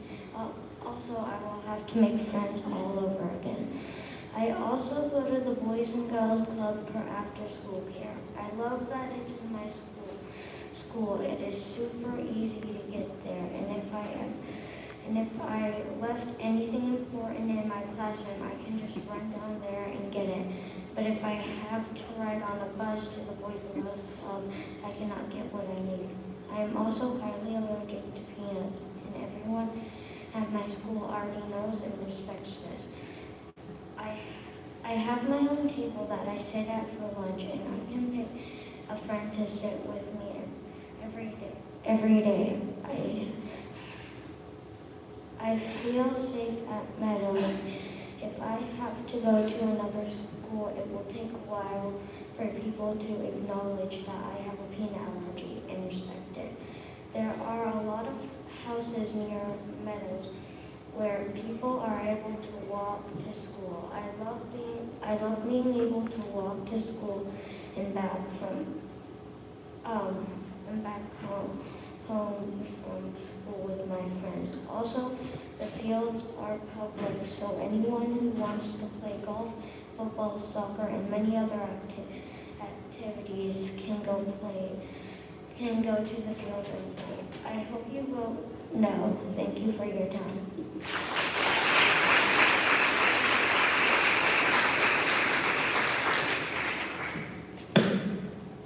I'm Kennedy this year. My house burnt down the past July. I moved here from Barr. I used to come here in kindergarten, and I moved back in 2021.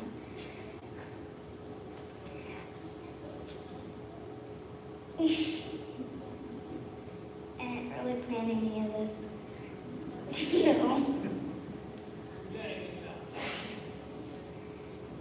Please don't shut down my school. Thank you for your time.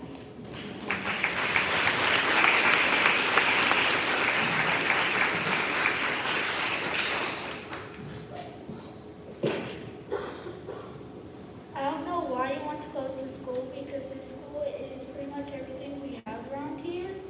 And we have lots of friends, and if you close this school, this is going to be the third school closed. I have lots of friends, and this school is like family for everyone that's here and everyone that's been moved. And if you close this, everyone's not going to know anyone at all. And this school, everyone pretty much memorized every hallway, every door, and every classroom, and every student, and every teacher of this school. So if you close this down, then nobody's going to know anyone. So please don't close the school down.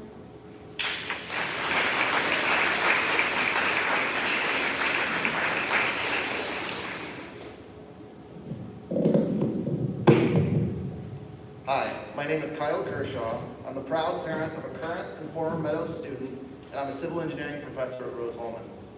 I know that the proposed repurposing of Meadows is driven by cost savings, so I'd like to talk briefly about that.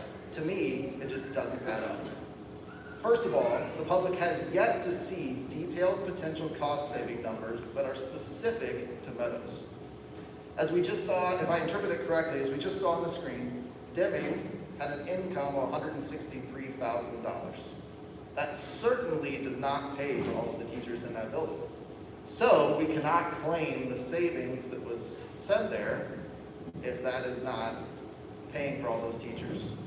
Even if there are slight reductions in personnel costs, that does not tell the whole financial story. Renovation of the building to accommodate new facilities for which the building was not originally designed will take significant expenditures. I teach a class at Rose-Hulman on construction cost estimating and have 20 years of civil engineering design experience. So I'm familiar with the requirements and costs for a project like this. It is very likely that the current Meadows infrastructure cannot handle the demands of the proposed laboratory and construction trades classes. That could mean the addition of a new electrical system to accommodate increased power demands, a new ventilation system to isolate the lab spaces and protect the other occupants from dust and fumes, and a new sprinkler system and other protective systems that are required for laboratory spaces. All of those items are in addition to the regular renovations to restrooms and other portions of the buildings that are needed to accommodate full-grown adults in a former elementary school. To get an idea of the expenditures needed, we can start with the remodeling cost at West Vico. We just saw that approximately $500,000 was used to transform classes into offices and meeting spaces. We can safely assume that would be the minimum because the end use of the building is not significantly different. I also looked at databases of construction costs for vocational schools, assuming that about a quarter to a third of the building would require extensive renovations and the addition of some of those systems I previously mentioned, the cost could easily rise well above $1 million. Further, if or when the high school referendum passes, I would hope that the redesign of the high schools will include upgraded spaces for those trades classes and agricultural labs. Then, the large price tag spent here would be for a Band-Aid solution that will likely need to be repurposed again. Board members, I ask that you please carefully consider all of the financial aspects of the proposed repurposing plan and weigh that against the disruption that would be caused to families and students of Meadows. Thank you.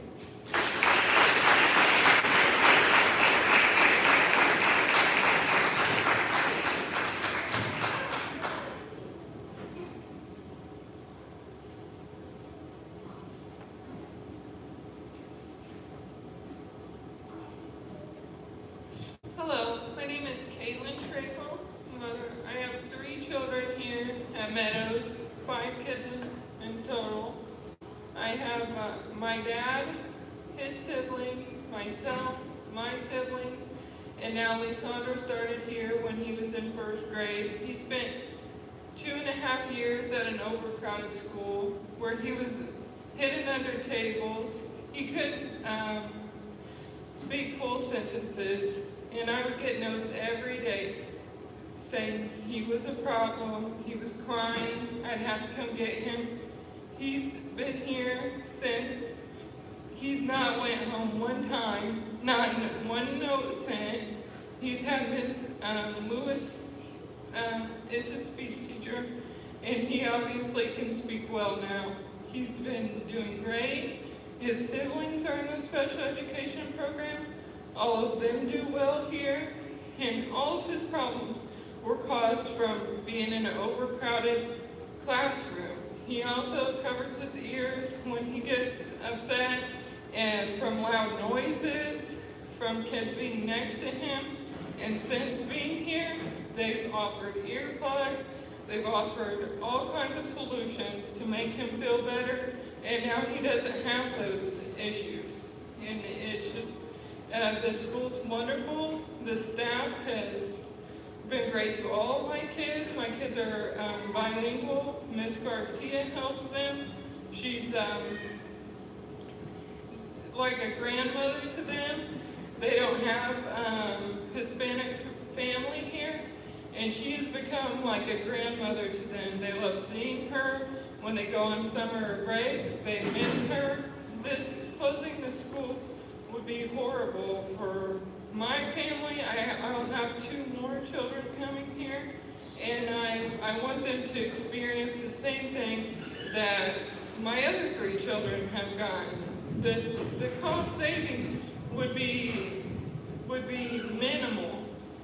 I think my child's education is more important than a couple of dollars saved. I'd also like all the other children here to get to experience this as well. And I've looked at all the other schools, Lost Creek, and asked the parents, do you feel safe with your children going to these schools? And bullying is a huge issue. If Meadows closed down, my kids will go to the Bible Academy. So I'd like you guys to think about that. I want my kids to be safe and to actually learn. I'm a stay-at-home mom. I don't need a babysitter. I want my kids to feel safe and secure in school and be able to learn. And Meadows is where they're learning their best at. Thank you.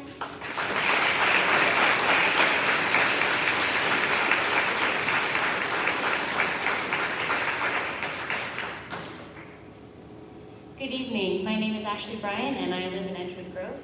Thank you for taking the time to meet with us and to listen to our concerns. I first want to recognize the difficult position that you are in, making tough decisions that will impact the lives of many in our community. But I also want to challenge you to truly consider whether this is the best decision for the school district and for those in our district. My family and I moved to Edgewood Grove specifically for Meadows Elementary School. My daughter Christina was a kindergartner at the time and was newly diagnosed with type 1 diabetes. My other daughter Isabel had recently started treatment for leukemia. Prior to moving, our original district was a much larger Terre Haute school. The principal there refused to meet with us to create a plan to care for my type 1 diabetic daughter. We chose Meadows because we wanted a smaller school that would be willing to work with us to create health plans that allowed our daughters to thrive physically, emotionally, and academically, while also giving our family additional flexibility, knowing that our children would be spending a large amount of time in the hospital or at doctor's appointments. And we found that care and flexibility at Meadows. Christina, my oldest, now attends Lost Creek Elementary as a part of the Gifted and Talented program. We're thankful for the value of the GT program and the health care that she receives there. One of my concerns with the potential closing of Meadows is adding more students into already large schools. My understanding is that these schools would not be receiving additional support staff, such as additional health assistants. And while I greatly appreciate the work that the nurse and health assistant at Lost Creek provide, they are already stretched thin. And while at Meadows, a trained diabetes adult was always present with Christina, and that was including field trips. This has not been the case at Lost Creek. My assumption is that they simply cannot afford the personnel absence that it would cause if they sent the health assistant on field trips. I've tried to have this written into Christie's 504 plan, but have received pushback from the principal there. Increasing the school population size for schools who would receive Meadows students will result in a decrease in the quality of care for students both academically and physically. As a parent, I want my children not to just survive, but to thrive. My daughter Isabel has also found a home at Meadows, and because of her health issues, she's also faced many challenges at a young age and continues to face delayed effects from her chemotherapy. A small school setting is absolutely the best fit for her. This is her first year of finally being able to attend school all day. She's finally starting to feel more comfortable at school and is making improvements academically. Moving her to a larger school, I feel, would be detrimental to her well-being. I've talked to many other parents who also feel that the family-like environment at Meadows is the right choice for their children. Another benefit is the walkability here. We love being able to walk and run and scoot and bike to and from school every day. We feel that Meadows is one of the most accessible neighborhood schools. It has safe walking and biking access. This is not the case for many of the other schools that Meadows would be redistricted to. As the east side of Terre Haute continues to grow and flourish, young families are looking for small schools they can walk to that have a strong sense of community. Meadows helps to attract and retain young families to this area. In conclusion, please consider how the potential closure of Meadows could decrease the quality of education. Thank you.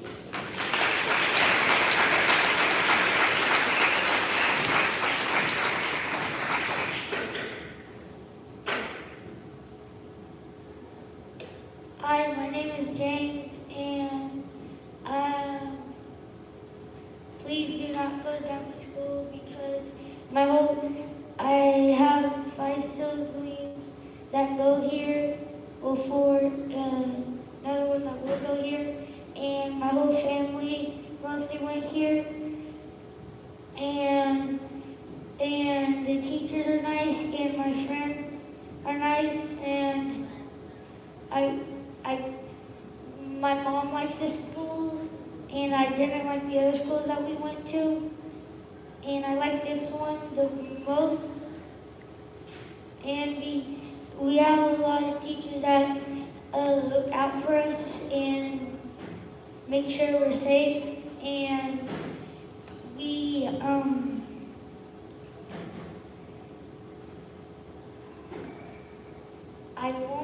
if I move to another school, my mom wouldn't like it, and we wouldn't like it, and that's all.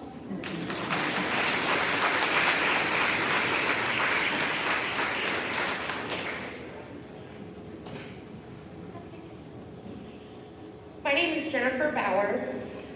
I'm a lifelong resident here in Vigo County. I attended Vigo County schools my whole entire life.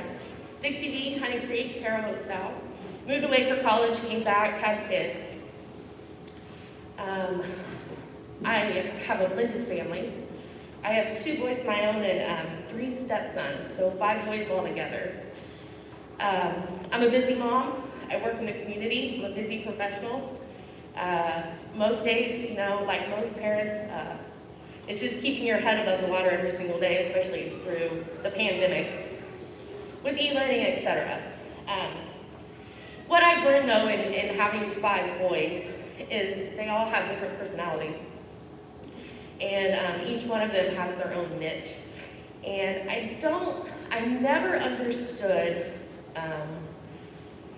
having a child that needs a special need, how much time and consideration it takes. If you do not have a child that has a special need, you have no idea.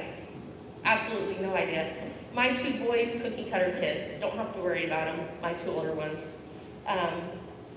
Popular, good in sports, easy on the eyes, you know, they made it through pretty good.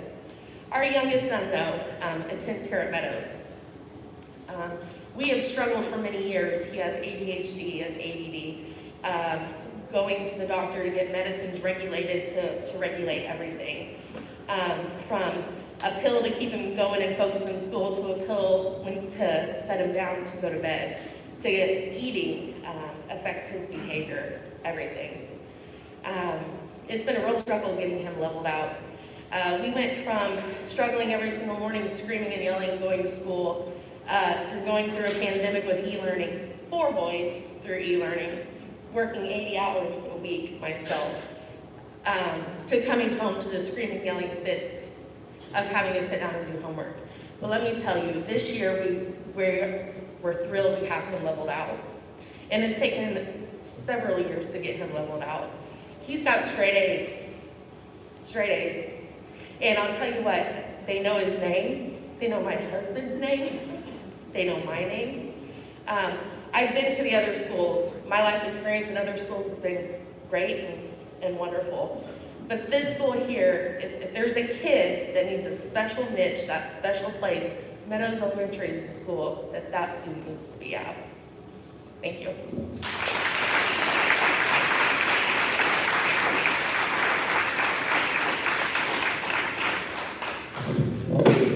Good evening. My name is Lawrence Edward Flynn III.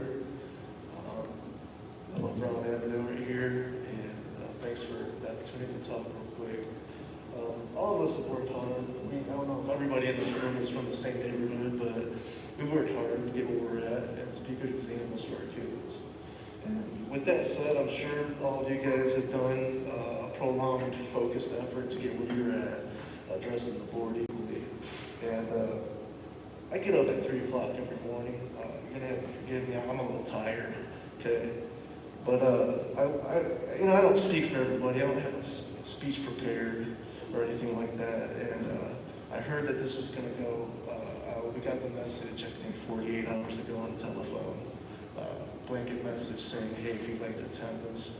I can tell you I don't have enough information at this point as far as the numbers go. I took a couple pictures of the numbers. I'll get them for you guys later to make an educated decision on what it is to address. But we all know if you have more coming in than what's going out, you have a surplus. As the Tribune reported, it's documented, and I'm not really sure exactly what those numbers are exactly, but it's not an income problem.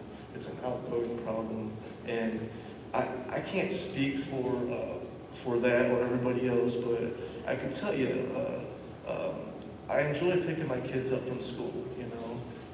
I enjoy being in their lives, and it kind of removes that opportunity for me to do so, because my wife takes the kids to school. I'm already gone before I leave, or before they wake up. I'm already at work.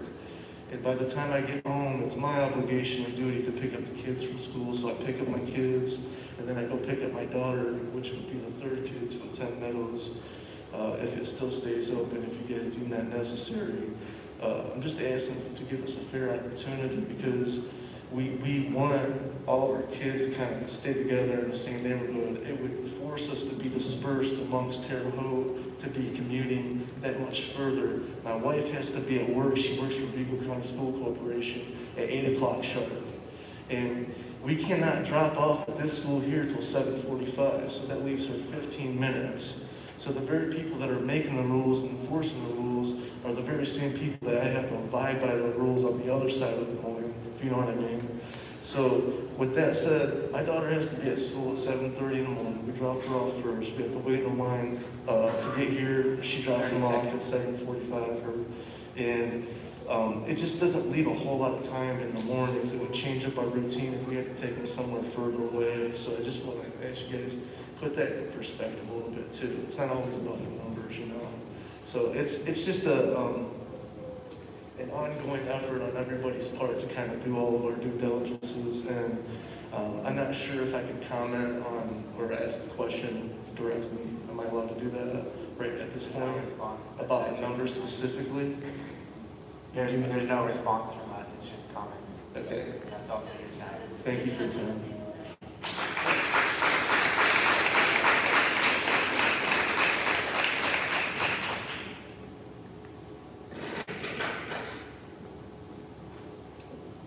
Hi, my name is Mrs. Mousie.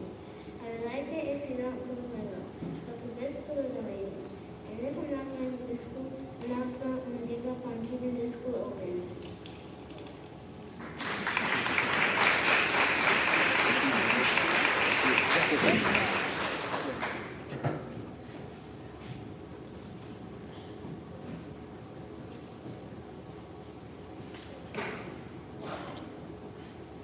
Hello, good evening. My name is Carlin Westover.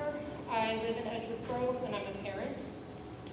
So, as the current proposal is to repurpose the Meadows building, the cost savings rationale no longer seems operational. If closing elementary schools is failing to yield significant net cost savings to the corporation, with most of the staff moving to other schools, I must ask if it is really remains in the best interest of the community and the students to continue forward on this path. So closing of Meadows would be disruptive to more families than I think has been claimed, and that should be acknowledged, even though our daughter no longer attends Meadows. Its closing would negatively impact our family. So my daughter spent 3 years at Meadows before enrolling in the GT program at Lost Creek this school year. And we are able to walk to and from school every day. She takes the shuttle bus to Lost Creek.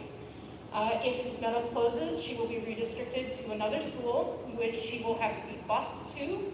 This is in the opposite direction, and then have to be bused again to Lost Creek. Because of this extra travel and time, our family would probably opt to join the pickup and drop-off lines, adding a lot of extra time to my day.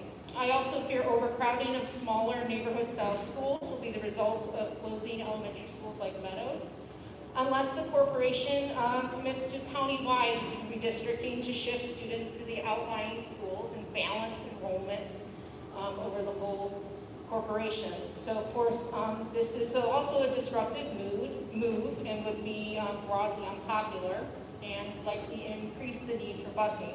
So again, I ask if maybe an alternative is just not to close so many elementary schools.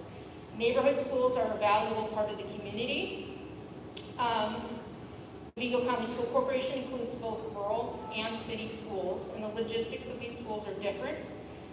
The advantage of living in a city versus a suburban or rural setting is access to walkable schools. Finally, and I think important, the lack of transparency, honesty, and attempts to downplay the impact of closing Meadows makes what would have been a very difficult and disappointing decision one that has instead generated distrust and some bad feelings among the Meadows community, unfortunately. And it's hard to believe that the school closure committee really started from scratch in the second round. It was identified, Meadows was identified for closure in the first round, and it feels like it was treated as if its closure was a foregone conclusion, including decisions made that impacted its enrollment, which is now offered as one of the primary reasons to close the school. So in conclusion, it isn't a minor thing to close Meadows. I think we all recognize. And before this decision is made, you should be sure that it's truly justified. This means don't get caught in a mindset that that third school has to close, especially if that purpose of cost savings is not truly served. Thank you.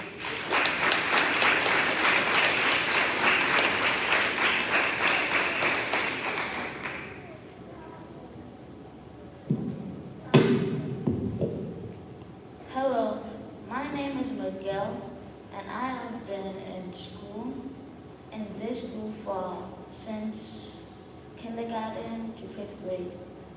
I am now in middle school, and I would like for other kids to share my great experience at Meadows. Please don't close Meadows now. Thank you for your time.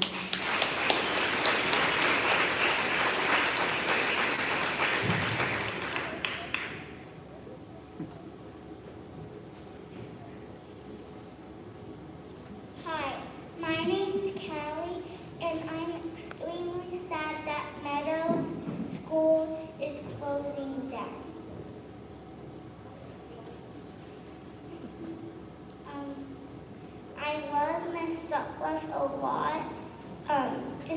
beautiful school, and I'm very happy to go here.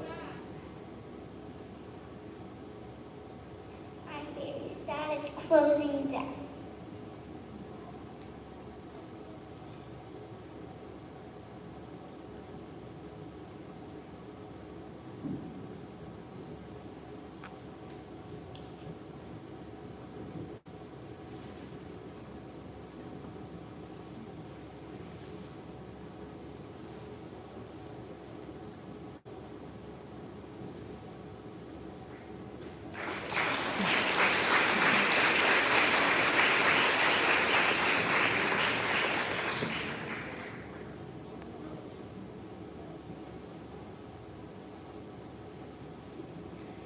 Me and my brothers, my name is Liberty.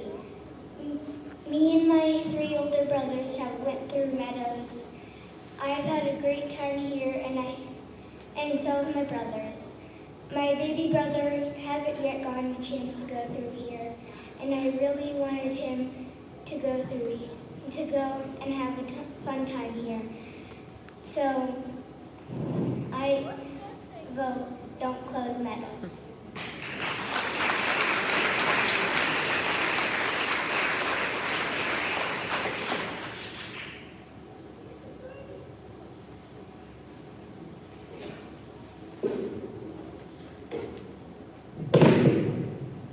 Hello, Brian Payne, proud parent of 1 meadowlark and 2 future meadowlarks. I want to discuss the property that Meadows Elementary School sits upon. At over 38 acres is the single biggest, largely undeveloped parcel that the school corporation owns, and that is no accident. In my previous comments at the first public hearing about Meadows, I shared an excerpt from the 1956 deed for this property. I've shared that deed with all of you board members, and it can also be viewed by anyone at our website, citizensforvigoschools.org. You see, the property that Meadows School sits upon was generously donated for the creation of Meadows School by Holman and Company, with just one condition, that the property be used only for the school. Mr. Holman was crystal clear about his intent. I encourage everyone to visit the website, read for yourself. While this community has honored that intent of Mr. Holman's gift for over 60 years, Dr. Hayworth and his administration aren't the first to consider doing something else with this property. Please remember that this is only about the consolidation of Meadows and nothing about Meadows School and nothing about the property use. With due respect, I feel that the school sits upon a property and the two are cohesive. Right, but this is just a listening session about the consolidation of Meadows School. To be fair, Dr. Hayworth did address this village, and I feel entitled to share my comments. Well, just this is just about the school only.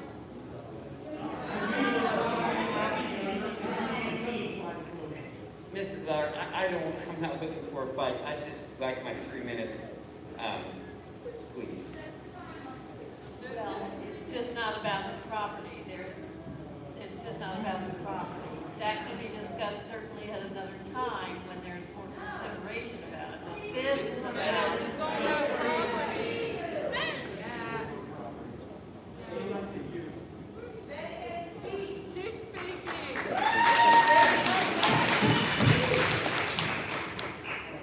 I really don't understand. The school sits on a property. No, but we're not considering anything about the property tonight. This is just about the school. I mean, that's another discussion for another time, but right now. Let the people hear it. Fair enough. I will give I'll make my closing statement. So I'm no stranger to out-of-the-box thinking that Dr. Hayworth has been complimented before. Before the current superintendent arrived, another small dedicated group of people had the audacious idea to make Terre Haute, of all places, a world-class mountain biking destination in honor of a brave soldier that gave his life in service of his country. I had the privilege of leading the grant writing efforts for the Griffin Bike Park, and we were able to secure hundreds of thousands of dollars in state, local, public, and private grants. But here's the thing, thank you. Here's the thing with out-of-the-box thinking that I will share with you from that personal experience. The farther out of the box your ideas, the greater your responsibility to engage with your community, and the harder you need to work to get them on board. My closing comment to this administration is this. If you choose to move forward with any development on the Meadows property, and I would say even in reference to the consolidation, I have to refrain my comments to do that necessary hard work. Engage with this community and have an open and honest dialogue so that we can ensure that the generations that came before us get as much benefit from this community playground and this school that sits upon it as those that have come before. Thank you for this abbreviated opportunity.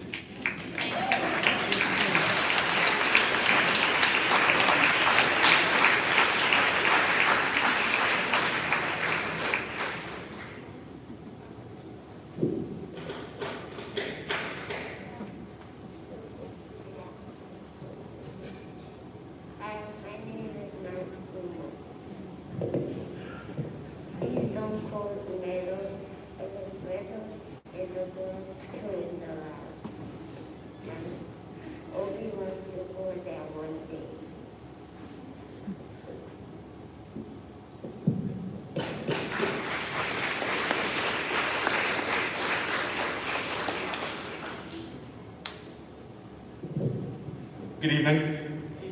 My name is Matt Moulton, and I'm an assistant professor at Indiana State University in the Department of Teaching and Learning. But today I'm here as Jack's dad. Jack is a third grader here at Meadows. He was in Miss Julie Sutliff's first grade class, Mr. Nick Chambers' second grade class, and he's currently in Miss Izzy Pinkston's class. He also benefits from Read Live with Mrs. Deal, Mrs. Haley, and Mrs. Kershaw. He absorbs every single bit of information presented by Mrs. Nichols, and he reveres Principal Mrs. Cook. My research as a professor is qualitative in nature, and it seeks to dig deep into individual contexts and attempt to couple data from larger sources with stories and realities of the individuals who walk the halls. Most often, that's focused on middle schools, equity, and poverty, and I acknowledge that I have a very biased position in this fight. But here are some observations that I've made in this fascinating case study. The district is pushing to invest in high schools while divesting in elementary schools. The community meetings were held to gauge feelings on the high school options when no options other than we are closing elementary schools were given. The transparency with high school decisions, and then the juxtaposition, the lack of clarity with elementary school closures, it's troubling. I watched Superintendent Hayworth's presentation on December 27th school board meeting. Amongst the information shared, one thing stuck out to me. Community polls and meetings showed that citizens did not want a mega school. The school board listened, or the school corporation listened. Or even a consolidation into any fewer than the 3 schools that are currently standing. With further constriction of elementary schools, isn't that what's happening? We're creating larger and larger schools. Some key points to consider. School closures or consolidation efforts, they disproportionately impact schools with high percentages of economically disadvantaged families and neighborhoods. Dividing up students amongst Lost Creek, Devaney, Ben Franklin, and Davis Park, it will further concentrate poverty in some of those schools. That's the choice that would be voted on. Dividing students amongst 4 schools, it impacts social emotional learning in multiple ways. Friend groups are disrupted, and we know that learning is a social activity.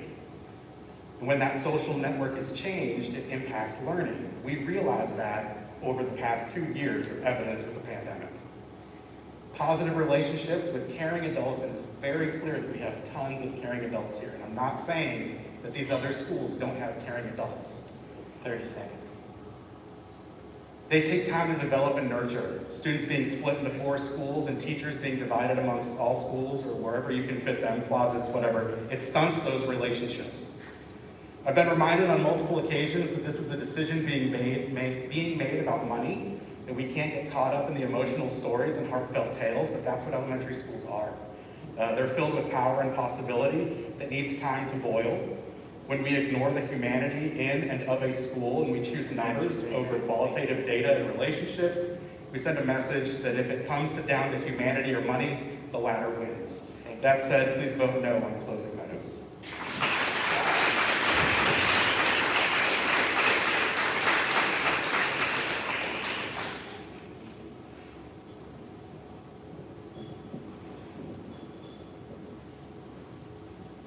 Hi, my name is Kaylee Compton. I'm a student at Meadows Elementary. Meadows is really important to a lot of people. Meadows is an amazing school.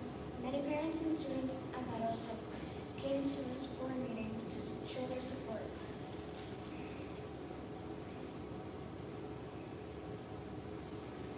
If you close the school, you're sending all of us students to a school full of strangers, and we will be lost. All I'm saying is, simply when we close the school, all of us have come to show and tell.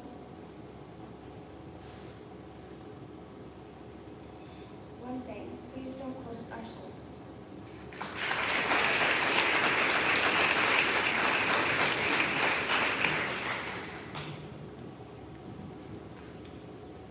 Good evening. Thank you for your time. My name is Valerie Kershaw. I'm a teacher, parent, and neighbor to Meadows. We have an engaged and innovative faculty that are actively applying for grants to meet the needs of students. Grants are an important part of what we do in education. Over the past few years, Meadows has received $4,236.43 in grants for STEM items, creative classroom ideas, and parent outreach. We have also been pledged another $2,000 to buy a makerspace cart from a private company, $500 from the Kiwanis Club, and that brings our total over $6,700. One initiative I would like to highlight is the support and momentum we have for our outdoor learning lab. We have received $750 from the foundation, $500 from Kiwanis Club to begin our push for outdoor learning. This began before it was extra important to have opportunities for COVID-friendly spaces.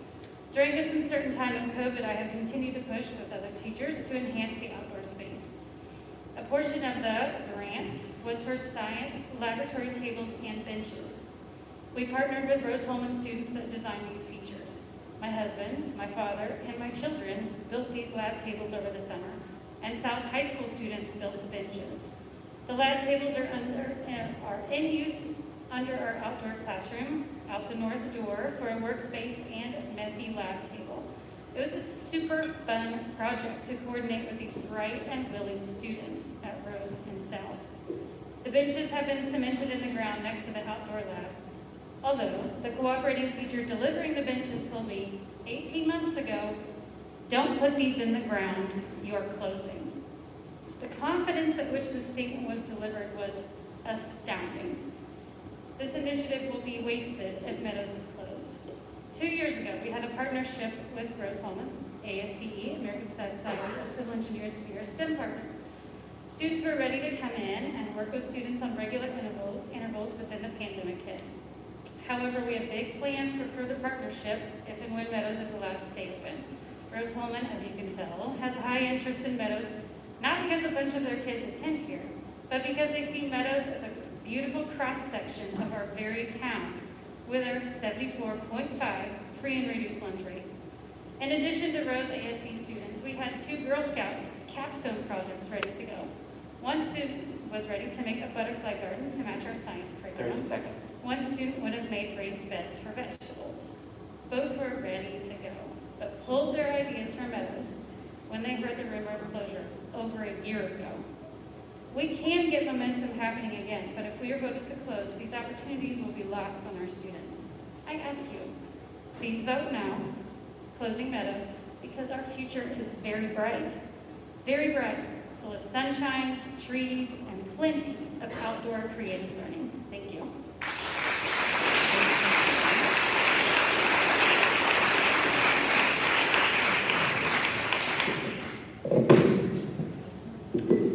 Good evening and thank you. My name is Michelle Maritzel Payne, and I'm a parent of Meadows, and I want to discuss transportation. Taxpayers deserve to know the full financial costs of busing, and these costs need to include costs of reduced deferred bus maintenance, costs of longer bus distances plus aftercare busing, costs of new hazard busing. Hazard busing is where you bus within the 1 mile zone because it's unsafe for children to walk. And increase in driver pay to overcome the shortage, which is not new, of drivers, and costs from liability of unsafe transportation conditions at many schools, including Devaney and Davis Park, where people have been hit. Citizens deserve to know the logic behind the current and proposed district maps with absorbed busing routes. Ultimately, these need to be balanced and redrawn.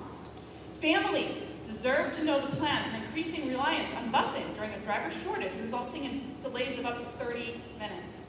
3 buses operate out of Meadows, but there are 4 relocation schools with likely uneven student distributions to these schools. It's not enough to state that there are enough seats on those buses for all kids. How will the logistics of the new transportation plan work? How will it be safe, and how much will it actually cost? For the 3 past days, we received notifications that students should dress warmly for bus delays. Some drivers have retired, are sick, or have found higher paying jobs because it doesn't pay. Even though busing is a critical element in the district's proposed plan to close accessible neighborhood schools and create large ones where students must be bused long distances. Heritage Trail Apartments are 1.4 miles from Meadows and 3 from Lost Creek, yet they're in Lost Creek's district. The lovely neighborhood east of ISU Stadium is within a mile of Meadows, but 4.4 to Lost Creek. They're also in Lost Creek's district. The cold children could have stayed warm walking to school, and the district could have saved the trip costs and alleviated shortages. Going back several years, the GT program was offered at Meadows. When the GT program moved from Sugar Grove almost 4 years ago, Meadows requested the program be brought back. Instead, those students in the GT program were moved to Lost Creek. Loss of instructional time is significant. Meadows families report 30 minutes of lost time for the afternoon busing every single day. But let's keep busing our kids over longer distances.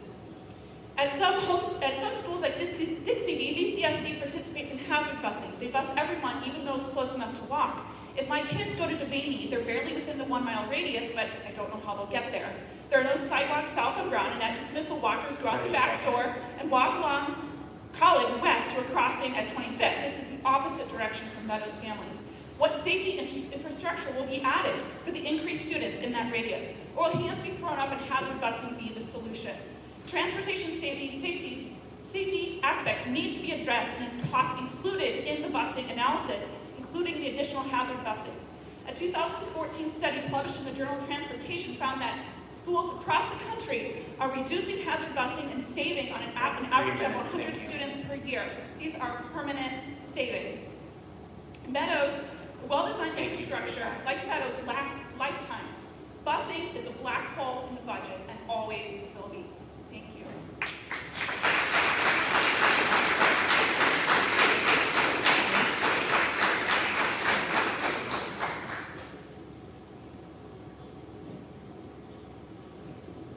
My name is Skylar Mount, and I went here when I was in elementary.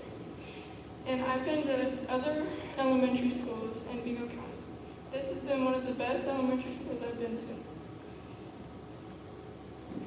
Teachers and staff are amazing here, and they've always been. Closing the school would affect parents, staff, and students. Do what's best and keep Meadows School.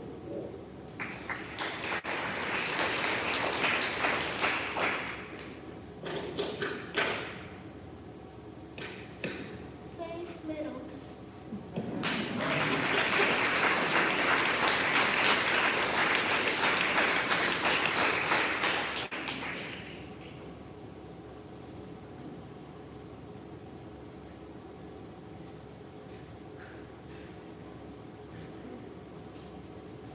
Hello, I'm Melissa Griffin. I live over in Edgewood Grove. I have 5 children. I have 3 that attended Meadows. We initially started out at the Learning Tree that's over on Fruit Ridge. My kids did.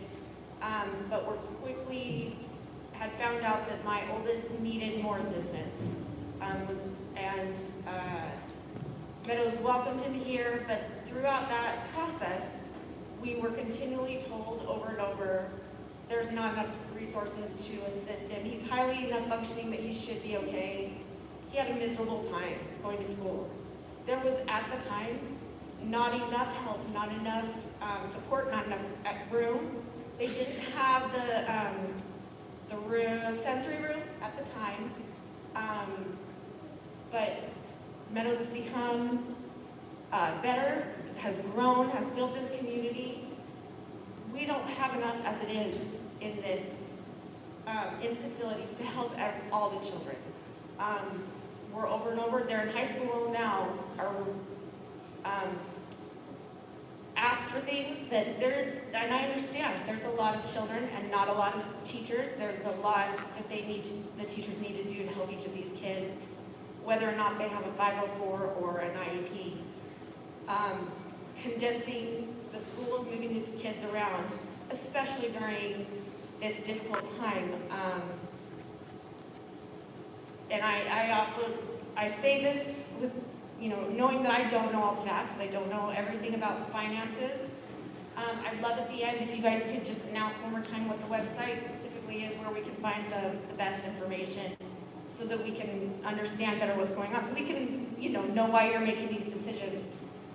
There's so much going on. If nothing else, please wait. Let us recover. Let our children have a little more help instead of being sent to schools where there will be other children going through the same thing, but with less help. Let us know what we can do. I know the Griffin Bike Park does write for grants, but I'm hearing the difference in numbers. I'm a Griffin. That's why I know I hear this off and on. I'm not a big part of the community, the part that decides this. But hearing the discrepancy in numbers in the grants is outstanding. Like, I cannot believe that we only have a handful of $1,000 being donated. Please let us know what we can do to write 30 seconds. And help bring money in, besides having our kids sell garbage bags in the neighborhood. That would be amazing. Please vote no, at least for now. Thank you.